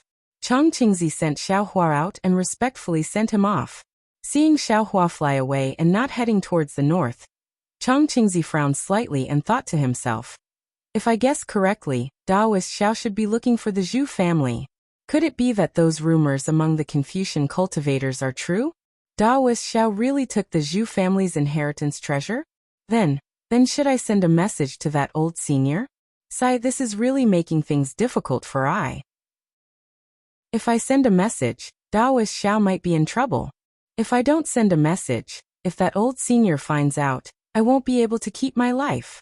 After pondering for a long time, Chang Qingzi once again looked at the direction Xiaohua left and said to himself, Forget it, perhaps I guess wrong. However, this matter involves the Zhu family. Even if I guess correctly, I still have to send a message. I hope Taoist Xiao didn't go to the Zhu family. Chapter 38-44. Since he had made his decision, Chang Qingzi quickly descended from the cloud, no longer paying attention to the bystanders, and entered the quiet room. Indeed, as Chang Qingzi had hoped, Xiaohua wasn't heading to Wuyuan County's Zhu clan this time. He had only come to Phoenix Soaring Country to look for Yu Zhongqiuan. However, Wuyuan County was in Phoenix Soaring Country. Xiaohua had a faint premonition that the one who had invited Yu Zhongqiuan here was a disciple of the Zhu clan. Moreover, on the bone that Zhu Cheng had given Xiaohua that day, there were 2 verses left behind by sage Zhu Shi. The ancestral tree is like the Xiantian Qi. The family tree is like silk and silk of the younger generation. Xiaohua had never understood the meaning of these words. Now that he had arrived at the Zhu clan, how could he not go there to take a look? Xiaohua flew for a moment and released his soul sense. After confirming that there was nothing wrong, he descended and changed his appearance slightly, transforming into Zhang Xiaohua with a small nose and small eyes. He also changed into Confucian attire and flew towards Wuyuan County on a cloud. Not long after, Xiaohua arrived at the left side of Wuyuan County. However, when Xiaohua used the clear eyes technique to take a look, doubts arose in his heart.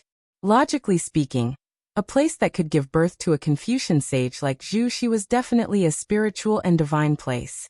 However, let alone spiritual and divine place, the place in front of Xiaohua couldn't even be considered as a place with beautiful mountains and limpid waters. What was special was that the towering mountain ridge was covered in gray spots of moss. There were also strange patterns on the moss that made one's hair stand on end. The moss covered most of the mountain ridge, and there were very few tall trees, let alone fruit trees. The river that surrounded the town under the mountain ridge was also suffused with a sour aura. There were also some gray spots floating on the river's surface. This aura entered Xiaohua's nose and mouth, and an indescribable feeling arose. It seemed to be somewhat familiar, but also very unfamiliar. There were also some paddy fields between the mountain ridge and the river, but where was the rice in the paddy fields? Broken rice stalks poked out of the dark green water, and were inserted into the air in a lonely manner. Strange. Xiaohua looked at everything in front of him, and was endlessly bewildered. Is this place Wuyuan County? Could it be that I flew in the wrong direction again? Thinking of this, Xiaohua raised his eyes and looked at the city wall. The city wall was built along the river, and there was only a short section. This section had long collapsed, but the words Wuyuan County could still be seen clearly on the city gate. When Xiaohua's gaze passed through the city gate and saw everything in Wuyuan County, he unconsciously sucked in a breath of cold air. This was because inside the city gate was a town similar to Longevity Town. Moreover, this town looked several times bigger than Longevity Town. The buildings in the city were also more majestic and densely packed than those in Longevity Town. Be it taverns, inns, markets, or academies, the silhouettes of all of them could be faintly seen. However, these buildings were now like the mountain ridge, growing that kind of grayish-white moss. Although the moss was far less than the mountain ridge, that kind of faint strange aura was enough to cover up the vitality of the entire town. Wasn't that right? The entire Wuyuan County was silent. Occasionally 1 or 2 dog barks could be heard, but they were also mournful cries. It was as if there was no one here. However, Xiaohua could clearly see that within the town, there were many people in ragged clothes walking weakly. These people were all emaciated and their eyes were lifeless. Rather than saying that they were walking, it was better to say that they were taking a night stroll. Suppressing the astonishment in his heart, Xiaohua looked towards the depths of the town. Gradually, shock appeared on his face. The ugliness in the dark, the bestial desire in human nature became increasingly clear. Things that ordinary people couldn't imagine were all exposed to Xiaohua's clear sight technique. Xiaohua sighed slightly. He couldn't bear to look anymore. He withdrew his divine ability and looked at the dusk on the horizon. He pondered, humans live because of food. Without this basic guarantee, human dignity has no value. While thinking, Xiaohua took out his qingquan pouch. He hesitated whether or not he should take out some food. Creak creak at this moment, from within the town gate, the soft sound of an axle could be heard. It was a worn-out donkey cart that was slowly coming out. Xiaohua looked over and saw a child wearing patched clothes sitting on the donkey cart. Beside the child were some worn-out clothes. In front of the donkey cart, a hunchbacked old man was leading a skinny, crippled donkey. Step by step, he looked back and carefully walked toward Xiaohua's direction. The crippled donkey did not move quickly, and the hunchbacked old man did not rush it. Only when the donkey cart left the city gates did the old man turn his head forward. A hint of relief appeared on his face, which was so thin that it was curled into a ball. It was also at this moment that the lame donkey's hooves went limp, and it fell to the ground. At the same time, the donkey raised its head and cried out, "Neigh, neigh, neigh." Although the donkey's neighing wasn't loud, it was enough to break the silence of the entire town. At the same time, the expression of the old man who was driving the donkey changed greatly. He hurriedly pulled the black reins and strenuously pulled the donkey up. Then he forcefully slapped the donkey's butt and let it to run. The old man's worry wasn't without reason. When the donkey cart ran for about 10 zhang, the people who heard the donkey's neighing suddenly appeared from all over the town gate. Their eyes were filled with a green light as they chased after the donkey cart.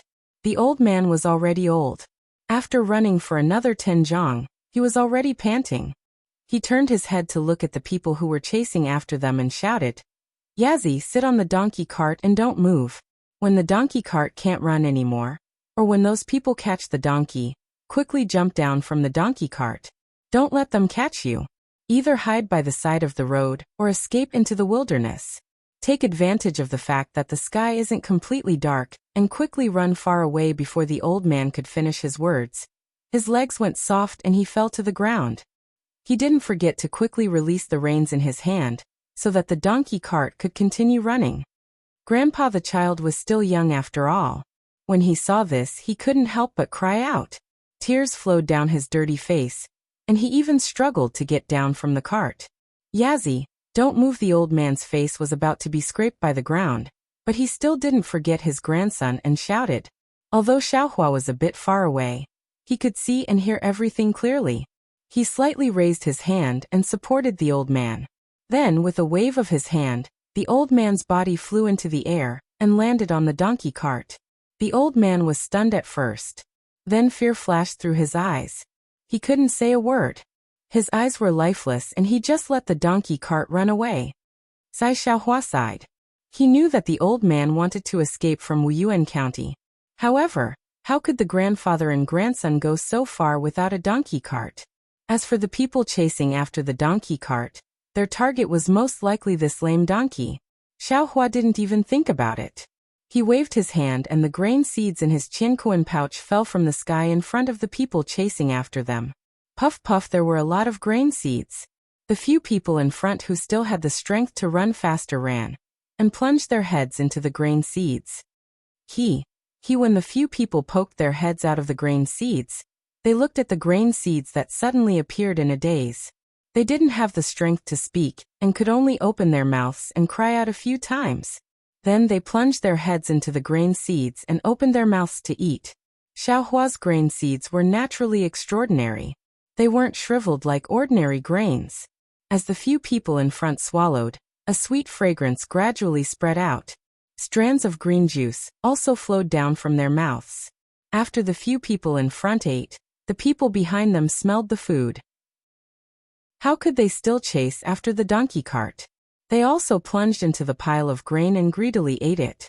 Looking at the lame donkey, it had only struggled to run for several tens of feet. Finally, it was exhausted and its footsteps slowed down. Even the smell of the people chewing on the grain attracted the donkey.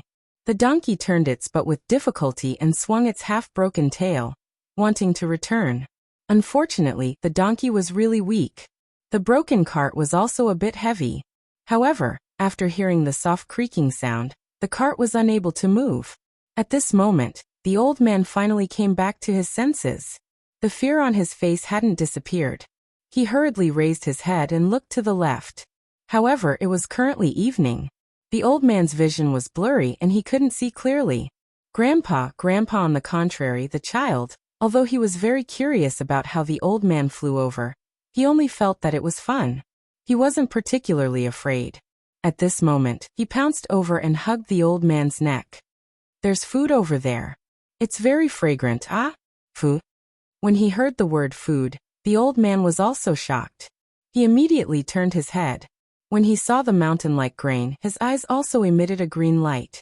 Almost without thinking, he jumped down from the donkey cart and rushed a few steps towards the grain. However, after rushing a few steps, the old man bit his lip and stopped. He turned his head to look at the child, and then turned his head to look at the grain. He seemed to be really hesitant. Xiaohua understood the old man's torment. If he went back, there might be food, but he might not be able to escape. However, if he didn't go back, the grain could save the child's life. Xiaohua didn't let the old man think too much. He waved his hand and scattered some more grain on the ground. He said, "Come to this old man." When the old man heard Xiaohua's voice, he was startled. He looked at Xiaohua with an extremely frightened expression. However, when he saw Xiaohua's appearance, Xiaohua's scholarly robes, and even the grain in front of Xiaohua, his face calmed down. When he swallowed his saliva, the lame donkey moved towards the grain at Xiaohua's feet. "Are you hungry?" Xiaohua looked at the skinny child and felt quite uncomfortable in his heart. He didn't dare to give him the spirit fruits in his space, so he could only send some food to the child. Thank you, big brother. The child didn't know that the situation was strange. When he saw the grain in front of him, he didn't even think about it. He grabbed some and stuffed it into his mouth. However, when he touched his lips, he was somewhat hesitant. He extended his small hand to the old man and said, "Grandpa, there's grain. Eat." Chapter 38:45. My good grandson, you eat it. There's so much here. Grandpa will eat this. The old man's nose turned sour and tears fell down. He used his black sleeves to wipe his face and said with a smile, "Thank you, big brother." The child happily smiled and put the raw food into his mouth. He didn't forget to thank him while chewing. This little one thanks master. The old man didn't take the food first. Instead, his knees went soft and he was about to kneel down. Xiaohua hurriedly supported him and said with a smile, "You should eat some first." Okay, the old man originally wanted to be polite, but he couldn't resist the temptation of the food. He bent down and grabbed a handful from the ground and greedily chewed. For a moment, the old man felt that the whole world was filled with a kind of fragrance. The old man could only hear the sound of wolfing down food. Xiaohua looked at the old man and the child, then raised his eyes to look at the city gate. There was no lack of worry between his brows. Sure enough, the first few people who rushed into the pile of food were already choking. Their eyes turned white, and they couldn't eat anymore. Then they stopped. However, they didn't stay idle. They picked up the food with both hands and stuffed it into their clothes and clothes. How much could a person's clothes be stuffed? Then there was a clever person who took off his clothes and spread them on the ground. He dug out a lot of food from the pile of food and wanted to pack it into a bag to take away. However, the clothes were really thin and rotten. That person had just carried the food on his shoulder. Since the clothes were torn, the food inside fell down along the person's body. The food fell to the ground. Someone casually grabbed it and swallowed it. That person anxiously pushed the person beside him and shouted, "Get lost, this is mine." "Who said it's yours?" "It's mine." The person who was pushed down was naturally unhappy. He actually abandoned the pile of food beside him and rushed in front of the other person to shout. The clenched fist in his hand naturally fell down. Needless to say, the two people who had just eaten began to tear at each other. A little further away from these two people, a slightly taller person had also snatched the food first. Seeing that someone was tearing the food apart, although he didn't think so much before, he immediately understood at this moment. Almost without hesitation, he lifted his leg and kicked the person who had his head buried in the food aside. He sneered and said, "Scram, this is my place." The man who was kicked down rolled on the ground a few times. He looked at the man's stature, and then looked at the man beside him who was shorter than him. He simply lifted his leg and kicked the other man away, shouting, "Get over there, this is mine." After kicking that person away, this person hurriedly dug out a piece of grain from the pile, just like the tall person from before, and surrounded it with crushed stones. He even held a few stones in his hands and guarded it like a tiger watching its prey. It was as if the food they had dug out was theirs, and no one was allowed to fight for it. Alas, human greed is nothing more than this. Xiaohua watched as these people slowly divided the food into dozens of piles. It was exactly the same as what he had expected. He couldn't help but sigh. However, the development of the situation didn't stop. It was still going in the direction he was worried about. Although there was a lot of food, there were also a lot of people fighting for it. Moreover, there were still more people coming from within the city after hearing the news. Noises, tearing, punches and kicks. In a moment, the deathly silent city was bustling with noise and excitement. The food in front of the city gate was like a stone thrown into a pool of water, causing ripples to spread throughout the city. Not good. Xiaohua sighed as he observed. Suddenly, he saw a person holding a large stone and smashing it towards the head of another person who had fallen on the ground. If the stone fell, that person would definitely die on the spot. Xiaohua was slightly angry. He coldly smiled and hurriedly waved his hand, imprisoning everyone at the city gate. Xiaohua was previously hesitant and didn't immediately take out the food. He was afraid that in this kind of situation, people who were extremely hungry would definitely not even care about their lives in front of food. If there were Phoenix Soaring Empire's soldiers suppressing them, perhaps there would be good order, and everyone would be able to get food. However, if there was no deterrence, how could there be order when these people rushed up? Under the ugliness of human nature, it was inevitable that there would be ugliness comparable to what happened in the city earlier. Forget it, Xiao Hua waved his hand, and the pile of food in front of the city gate flew into the air.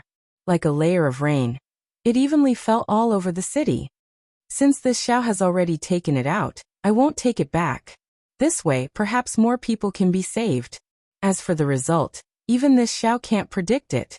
When Xiao Hua removed the confinement technique, everyone who was fighting for the food was dumbfounded. However, this astonishment only lasted for a moment.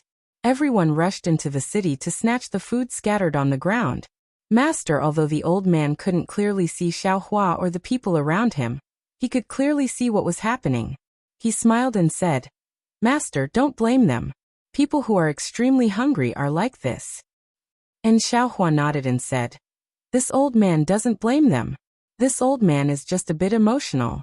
Emotional about the ugliness in people's hearts." "Oh, what are you doing? The others didn't escape. Why are you the only one who wants to escape?" "I'll let Master know." The old man smiled bitterly and said, "It's not that they don't want to escape, but they ate all the donkeys and horses and can't go far. This little one can't bear to eat this lame donkey, so I want to keep it to pull me and my grandson to escape."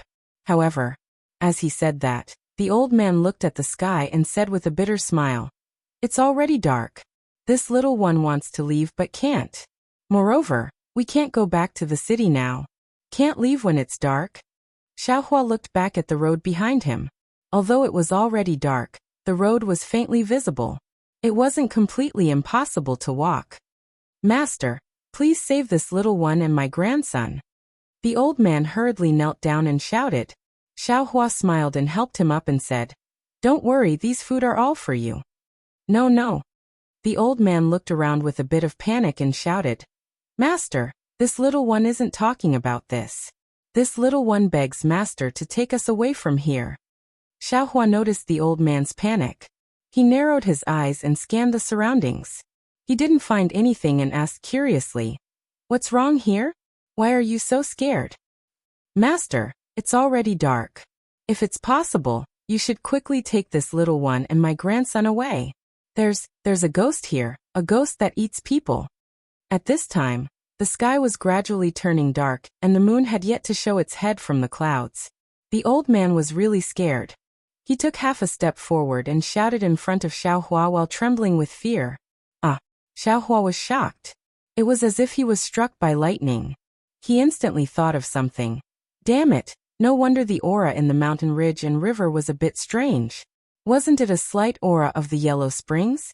But why is there an aura of the Yellow Springs near Wuyuan County? Master, seeing Xiao Hua's shock, the old man was even more scared. He begged in a low voice, "If you can't save these two people, you can save this little one and my grandson." Oh, Xiao Hua came back to his senses and said with a smile, "Don't worry, this old man can save you. Don't be afraid. Tell me, what happened in Wuyuan County? How do you know there's a ghost here?" "Master, how could the old man be at ease?" He begged, "If you can save this little one, please save this little one first. When we reach a safe place, it won't be too late for this little one to speak." "That's fine too." Xiao Hua nodded. He looked at the child on the donkey cart and asked, "Where do you want to go? This old man will send you there." "Anywhere is fine," the old man hurriedly said, "as long as we leave Wuyuan County." "So, you have no place to rely on?" Xiao Hua muttered. "Yes, this little one's son and daughter-in-law already died outside Wuyuan County and never came back. This little one only has this grandson left," the old man replied with a sad face. "This little one has some skills. After leaving Wuyuan County, I should be able to find a place to live."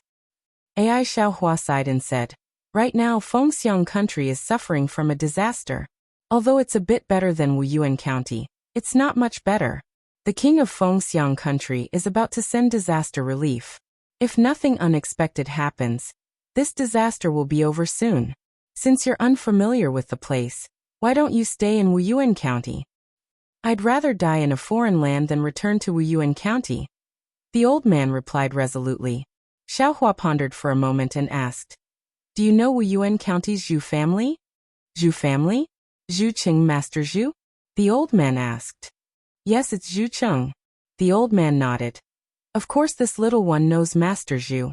That's a famous family in my Wuyuan County." "Where is Zhu family in Wuyuan County? If this old man sends you there, what do you think?" Xiaohua asked again. The old man hesitated for a moment and said, "Of course this little one has no problem. Master Zhu is a family of saints. Ghosts don't dare to approach. But Master Zhu don't worry about this."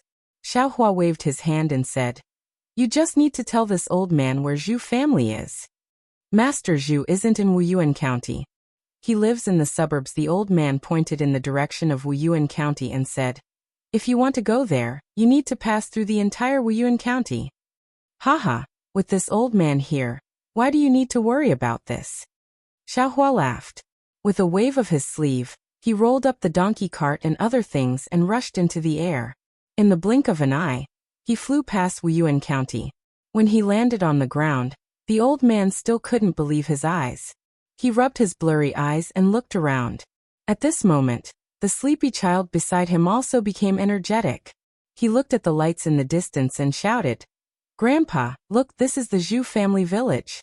Over there is the locust tree planted by the saints." "Thank you, master, thank you." The old man was crying tears of joy. He knew that he had met a benefactor and was able to escape with his life. He hurriedly shouted, "Who has come to my Zhu family village?" The old man and the child's voice traveled far in the night sky. Not far away, a flame flashed in the darkness and several lanterns appeared from the ground. A voice also came from the ground. Chapter 3846. Under the light of the lantern, several zhang away from Xiaohua, there is a simple barrier made of stones and sacks erected there. Behind the barrier is a deep pit. Several men dressed in martial attire jumped out of the pit with steel blades and other weapons in their hands and lanterns in their hands. They walk very cautiously toward Xiaohua. "I am Xiaohua. Daoist name is Daoist Master Xiao." Xiaohua is not like ordinary cultivators who ignore these worldly servants and directly release their divine sense to lure Zhu Qing out. Instead, he indifferently announces his name. You are Daoist Master Xiao?" These men have obviously heard of Xiaohua's name. Hearing Xiaohua announce his name, they are shocked. They slightly raise their lanterns, wanting to see clearly. "Ghost!" Before these men can see Xiaohua's appearance, the old man next to Xiaohua screams and collapses on the ground. "Ghost!" The old man collapses. How can the group of servants still care about Xiaohua's appearance? They all shout, throw their lanterns on the ground, retreat in panic, or brandish their steel blades in an attempt to defend. Xiaohua coldly snorts. This is only this old man's illusion technique. Where did this ghost come from? Xiaohua flicks his hand and a fireball flies into the air, illuminating the surrounding several zhang. Oh, it really is Daoist Master Xiao. It is Daoist Master Xiao. This little one has seen a portrait of Daoist Master at the young master's place. This little one has even kowtowed in front of Daoist Master Zhao's portrait. Several servants started to shout at the same time, but no one dared to step forward. Although the old man understands that this is Xiaohua's illusion technique, he was so scared that he collapsed on the ground. How can he stand up? Who is here? Oh, isn't this Daoist Master Xiao? Just as they are talking, from the darkness of Zhujia village, an old man over 40 years old in embroidered clothes flies over. When the old man sees Xiaohua, he immediately shouts in surprise. He lands in front of Xiaohua and bows. This one is Zhu Changxing, greetings benefactor. Xiaohua has already seen this old man's appearance. He should be one of the Zhujia disciples he rescued from the prison of the Copper Pillar State more than 20 years ago. At this moment he smiles and helps Zhu Changxing up. Get up. Is Zhu Qing in the village? My family head is in the villa. Zhu Changxing stood up and said happily. If he knows that you are visiting, he will definitely. Oh, please wait a moment. I will ask the family head to come out and welcome you. No need. Just as Xiaohua was about to stop him, Zhu Changxing had already waved his hand. A two-colored true qi that was like a rainbow flew into the air, transforming into a rainbow bridge that fell into the villa. As the rainbow bridge fell, A slight rumbling sound came from inside the villa. A scroll flew out carrying several Confucian scholars. Several rays of clear light swept over Xiaohua and the others, then fell on Xiaohua's face. In front of Xiaohua, a voice familiar to Xiaohua cried out, "Xiao. Daoist Xiao." "Haha, old Master Zhu, it's been almost 20 years since we last met. You're still as elegant as ever." Xiaohua smiled as he walked over and cupped his hands in greeting. The person in front of him was naturally Zhu Cheng. However, at this time, Zhu Cheng looked somewhat old, far from a Confucian expert who had refined his qi and returned to the divine. Daoist Xiao is the real immortal. Zhu Cheng activated the scroll and brought everyone down. He walked a few steps and was about to kneel down. He said, "I often thought of Daoist, but I really didn't expect that Daoist would come today. Even more so, I didn't expect that Daoist's appearance hadn't changed at all." How could Xiaohua let Zhu Cheng kneel down? He hastily helped him up, and the people behind Zhu Cheng who were about to kneel down were also helped up by Xiaohua. Xiaohua smiled again and said, "I was also passing by because of some troublesome matters. I thought of the past and specially came to see old Master Zhu." I don't dare. Daoist can just call me Zhu Cheng. I don't deserve this title in front of Daoist."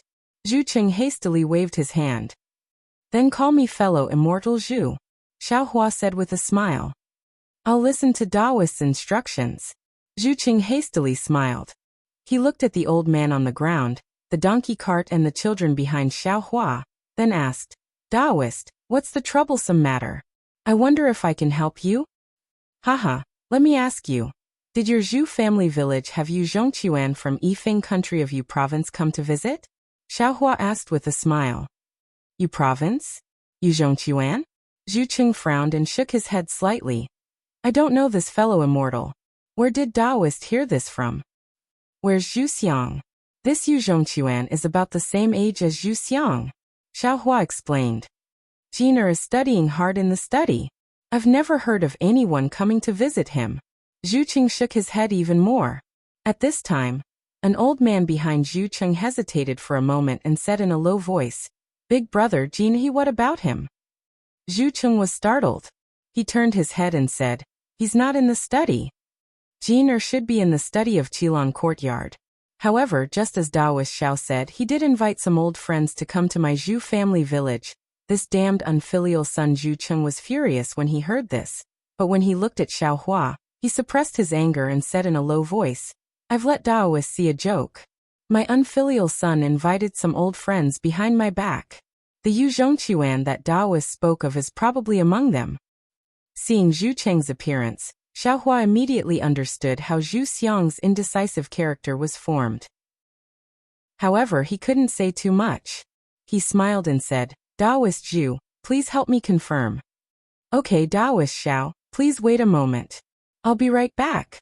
The old man behind Zhu Cheng agreed. He flew into the air and landed inside the Zhu family village. Zhu Cheng opened his mouth as if he wanted to ask something, but closed it again. Xiaohua looked at this thoughtfully. In fact, if he didn't care about Zhu Cheng's face and released his divine sense, how could he not see it? However, since the Zhu family people didn't use divine sense techniques to send messages, maybe there was something fishy about it. Xiaohua was happy to go with the flow. Also, Xiaohua pointed at the old man beside him and explained, "I met this person when I was passing by Wuyuan County. I don't know his name, but seeing how pitiful he is, I asked Daoist Zhu to take him in." Of course. Zhu Cheng was deeply touched by Xiaohua's kindness. He didn't think it was strange at all and hurriedly replied, "This is just a small matter for me. It's nothing." "Thank you, Master Zhu. Thank you, Daoist Xiao." The old man was finally able to stand up and hurriedly kowtowed again. Xiaohua smiled and helped the old man up. "Now you won't say I'm a ghost, right?" While speaking, Xiaohua slightly paid attention to Zhu Cheng's expression. Sure enough, Zhu Cheng's eyebrows jumped and his eyes flashed with panic. I don't dare. It's all my fault." The old man bowed to Xiaohua and said with a smile, "Hey, where did you get this grain?" At this time, Zhu Cheng's gaze fell on the donkey cart behind Xiaohua. He looked at the grain beside the child and asked in surprise. The old man looked at the grain on the cart, and thought of the grain left on the roadside. He said with a regretful tone, "This was all given by Daoist Xiao. Just now, Daoist Xiao scattered a lot of it in Wuyuan County." Daoist Xiao Zhucheng turned to look at Xiaohua and asked carefully, "This grain, how much do you have?" "Hee, I came to Zhu family village from afar and haven't had a sip of hot tea," Xiaohua said with a smile. Zhucheng's face slightly reddened. He hurriedly bowed and said, "It's all my fault. Daoist Xiao, please okay." Xiaohua nodded. "Fellow Daoist Zhu, please lead the way." Light clouds appeared under Zhucheng's feet. He led Xiaohua and a group of Zhu family disciples into Zhu family village. As for the old man who didn't say his name in the end, he was also led by 2 guards into Zhu family village. Presumably, with the protection of Zhu family, he wouldn't have to worry about making a living in the future. The entire Zhu family village didn't have any origin formation protecting it. It was no different from an ordinary village. Xiaohua followed Zhucheng and landed in a guest hall. The hall was rather simple. Apart from a few tables and chairs, there were only some flowers and trees. There was no other decoration. At the head of the hall, there was a portrait hanging on the wall. The scroll of the portrait looked old, but it was unusually spotless. Faintly, there was a layer of extremely dim treasure light emitting from the portrait. Xiaohua's gaze fell on the portrait. He looked at the old man wearing Confucian robes and a Confucian crown. He had a serene expression and clear eyes, as if he understood everything in the world. He already understood that this must be the famous great Confucian Zhu Xi of Zhu family. Therefore, without waiting for Zhucheng to say anything, Xiaohua stepped forward and bowed. Junior Xiaohua greets Senior Zhu Xi. Zhucheng and the other Zhu family disciples were gratified. They hurriedly tidied their clothes and retreated to the side. They bowed back and said, "Thank you, Daoist Xiao." After the greeting, Zhucheng invited Xiaohua to sit at the guest seat at the table under the portrait. He accompanied Xiaohua on the other side. When someone brought fragrant tea, Zhucheng personally poured a cup for Xiaohua and said with a smile, "Daoist Xiao is a Daoist senior. You usually drink spirit tea. I don't have any good tea here. This is fragrant tea that I personally went to Maoqing Mountain to pick and stir-fry last year. Although it can't compare to the spirit tea of Daoist sect, and perhaps not to the tea of Chanu country, it is superior in that it was made with the zhenqi of my Confucian cultivator. Daoist Xiao can taste it." Xiaohua smiled and raised his cup. He took a sip, but he felt that there was a kind of bitterness in it. This bitterness didn't turn into sweetness like the spirit tea. Moreover, when the tea entered his stomach, it didn't turn into any zhenqi. He knew that it was as Zhucheng said. But just as Xiaohua was about to put down the fragrant tea, his heart skipped a beat and he took another sip. He felt the bitterness at the tip of his tongue faintly release some layers. After tasting it a little more carefully, there were actually some mixed feelings. He unconsciously took another sip, letting the tea overflow in his mouth for a moment before swallowing it into his stomach. "Good." Xiaohua put down the teacup and praised. The path of Confucian cultivator emphasizes the tempering of the world. If you don't experience the various states of the world, you won't understand the essence of the noble spirit. Zhu family is worthy of being the descendant of a great Confucian cultivator. Just from a cup of tea, you can make people taste so much. Old Sage Zhu is really amazing. Open WeChat now, click the plus sign at the top right, choose to add friends, add a public account, search for Kitty-Ann's Hongwen Wang, and follow the public account. You won't miss any updates. Chapter 3847. Daoist Zhao's Confucian cultivation is indeed extraordinary. Zhucheng puts down his teacup and says with a smile, "Although my Zhu family's clear heart tea is good, without someone like Daoist Xiao who understands the true essence of Confucian cultivation, how can you taste it?" Xiaohua waves his hand and says, "Fellow immortal Zhu, you flatter me. I only have a feeling occasionally. It's nothing. Compared to your family with a long history, it's far inferior." Alas, how is the current Zhu family still a Confucian family? Zhucheng bitterly smiles and shakes his head. Then, as if he has thought of something, he stands up and says respectfully, "Daoist Xiao, please come this way." Oh. Xiaohua is slightly surprised. He follows Zhucheng to the hall next door.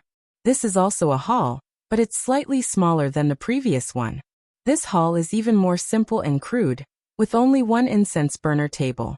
On the wall behind the incense burner table, in the same position as the hall, but a bit lower, there is also a portrait of Xiaohua who is standing with his hands behind his back. Xiaohua in the portrait is vivid and lifelike. His eyes are filled with determination and compassion. The Taoist robe he is wearing is the one he was wearing when he saved Zhu Qing that day. When Xiaohua sees this, he immediately understands what Zhu Qing wants to do. Sure enough, Zhu Qing takes out a rather old-looking red chair and respectfully places it in front of the incense burner table. He says softly, "Benefactor, I greeted you before to welcome you. Now, I would like to invite you to take a seat. My family would like to thank you for your kindness." That's inappropriate. That's inappropriate. Xiaohua waves his hand and says, "I didn't mean to save you. Moreover, fellow immortal also paid me back that day. After I accept it, we are even. Now there is no need to make such a big fuss." Zhu Qing says with a smile, "Benefactor is wrong. That day, Benefactor saved me and a dozen of my family members. I used the Zhu family's ancestral treasure to repay you. On one hand, I was really grateful at that time, and wanted to give the best thing of my Zhu family to Benefactor. On the other hand, to be honest, my Zhu family has been dragged down for tens of thousands of years because of that treasure. I was tortured in prison, so I also wanted to leave and throw it away. Giving it to Benefactor is really a bit of a misfortune. Thinking about it, I feel very guilty. However, fortunately, it seems that Benefactor didn't feel burdened because of it. I feel a bit relieved." Indeed. Hearing Zhu Qing's words, Xiaohua also felt a bit strange and asked, "This Xiao has never met anyone from a scholarly family who has come to ask about this item. Since your Zhu family has been forced by other families, why haven't they come to this Xiao?" Zhu Qing thought for a moment and smiled bitterly. Maybe they don't believe the authenticity of the news. Or perhaps their benefactor's whereabouts were uncertain, and they couldn't find him in a short time. Or perhaps, they just don't want this thing to fall into the hands of my Zhu clan. As for the Dao sect, they don't care? Yes, of course. Xiaohua nodded slightly.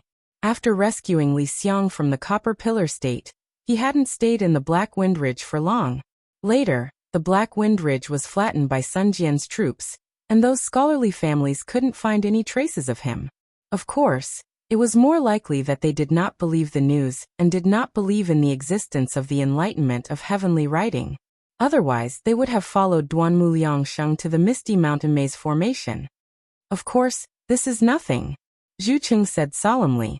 What I want to thank our benefactor the most is that you lifted the curse of my Zhu clan. Oh, I understand. Xiaohua nodded and smiled. So fellow immortal Zhu is here for this. That's right, Zhu Qing said respectfully. Compared to the grace of being saved by our benefactor, this grace is completely beneficial to my Zhu clan's descendants. If we don't enshrine our benefactor's portrait, if we don't pay our respects to our benefactor, my Zhu clan won't have the face to exist in this world. Forget it, Xiaohua nodded. If I refuse again, I'll be hypocritical. Benefactor, please take a seat. Zhu Qing respectfully invited Xiaohua to sit. Then everyone knelt at Xiaohua's feet according to their status. Not only that, but in a moment the Zhu clan's descendants also came forward and knelt down to kowtow to Xiaohua to show their gratitude for breaking the curse. Although everyone in the Zhu clan had to thank Xiaohua, the Zhu clan was indeed in decline. In less than an hour, everyone had finished paying their respects. Then, Zhu Qing invited Xiaohua to take a seat in the hall. What surprised Xiaohua was that Zhu Xiang didn't appear. The old man who was looking for Yu Zhongquan also didn't come back. After Xiaohua sat down again, Zhu Qing poured tea for him and asked curiously, "Actually, there's something I don't understand. I'd like to ask our benefactor." "Hehe, do you want to ask me how I knew that the Zhu clan's descendants were cursed?" Xiaohua said with a smile. Indeed. Zhu Qing nodded. Where the curse of my Zhu clan came from, and when it came from, even I don't know. What's more about the curse of my Zhu clan? My ancestors never told anyone about it. How did you know? Moreover, this curse was extremely insidious. My Zhu clan tried everything to break it, but couldn't. All the men's cultivation was restricted, and all the women suffered. Our benefactor saved my Zhu clan from the abyss of suffering with just a few medicinal pills. I won't hide it from our benefactor. Perhaps I won't be able to see the rise of the Zhu clan in my lifetime, but without the curse, my Zhu clan will return to the top of the list of scholarly families sooner or later. How did our benefactor get such a miraculous medicinal pill? Haha. Xiaohua laughed. He looked into Zhu Cheng's eyes and said word by word, perhaps you'll know about this in the future. However, at this time, forgive me for not being able to speak frankly. Hee, it doesn't matter. Zhu Cheng said with a smile. No matter what, our benefactor is our Zhu clan's benefactor. It doesn't matter whether I know or not. While they were talking, an indescribable cold wind suddenly blew in from outside the hall. Not to mention the other Zhu clan disciples in the hall. Even Zhu Cheng trembled and raised his head to look outside. However, after a short while the cold wind passed and everything returned to normal. There wasn't anything particularly strange about it. Zhu Cheng's complexion returned to normal. Just as he was about to speak, Xiaohua said with a smile, Fellow immortal Zhu, what's going on with Wuyuan County? The ghost that the old man spoke of, what's going on? Hearing Xiaohua ask about Wuyuan County, Zhu Cheng's face became sad. He said in a low voice, I'm also very clear about the situation in Wuyuan County. Not only Wuyuan County, but Jinghua County and Fanchang County had also become ghost towns. Many people had starved to death in this disaster. And there were even more people who had committed inhumane acts in order to survive. For example, cannibalism could be found everywhere. Alas, not to mention these three counties, even the entire Fengxiang country is covered in disasters. Even if we're cultivators, it's extremely difficult to fight against the heavens. The Immortal Palace is the head of the Confucian cultivators in the hidden Immortal Continent. In these past few years, the Immortal Emperor has repeatedly issued immortal decrees, ordering the officials of the Rain Tribe to rain everywhere to quell the disasters. However, the promised favorable weather has never appeared. Of course, when Benefactor mentioned Wuyuan County, I also feel ashamed. Wuyuan County is the foundation of my Zhu clan. This Zhu clan manor used to be the pride of Wuyuan County. Unfortunately, the current Zhu clan is far from the previous Zhu clan. Even if I want to help the people of Wuyuan County, I don't have the strength to spare. When Benefactor came to my Zhu clan manor, you must have already seen the barrier blocking the main road. In fact, at the very beginning, when the disaster just started, I often gave away food at the manor. However, in the end, not only did my Zhu clan run out of food, I was also powerless to deal with the vagrants attacking my Zhu clan manor. Therefore, I had no choice but to use this method.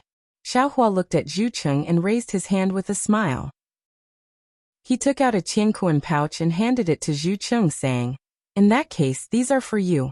Can you tell the truth? Ah, is this much? Zhu Cheng knew that Xiaohua had food in his hands. However, when he received the qiankuan pouch, his expression changed greatly. Just as he said, cultivators have great magical abilities and boundless magic power. However, to be able to make so much food appear out of thin air has already surpassed the scope of magic power. Xiaohua retracted his smile, narrowed his eyes and lightly said, This amount of food is enough to solve the disaster in Wuyuan County. This Zhao's strength alone is insufficient, so it is difficult for me to distribute it fairly. I presume that Zhu family is much more skillful than this Zhao. This matter will be left to Zhu family. Yes, I understand. I thank Daoist Xiao for his great kindness on behalf of all the people of Wuyuan County. Zhu Cheng hastily stood up and saluted Xiaohua again. Xiaohua's face didn't have much of a smile. When Zhu Cheng stood up, he said indifferently, Zhu Cheng, you're really too polite today. However, if you really treat me as your benefactor, why are you hiding something from me?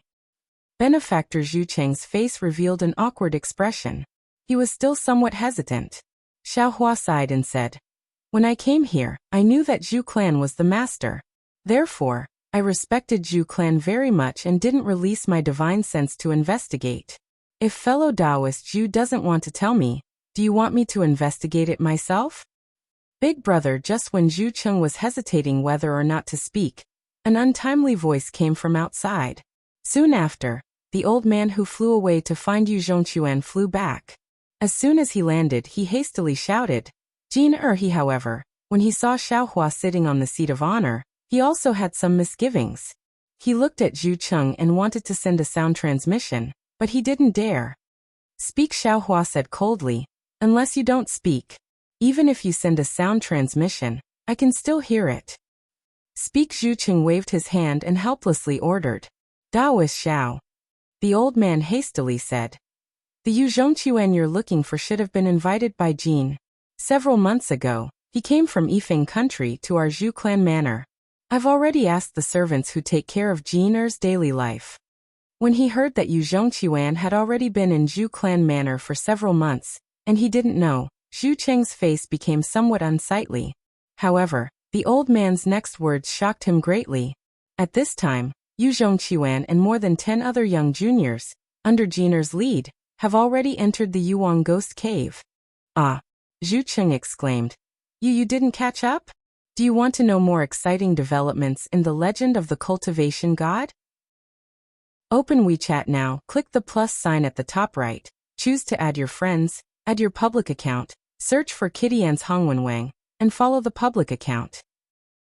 You won't miss any new updates. You're tuning in to the Li Mei's Wuxia Whispers YouTube channel. We're so grateful for your support, and don't forget to subscribe to join us on this incredible journey through captivating stories. Your generosity through donations truly makes a world of difference, as it's the primary source of revenue that allows me to expand and enhance this channel for you. Thank you from the bottom of my heart for being a part of this adventure.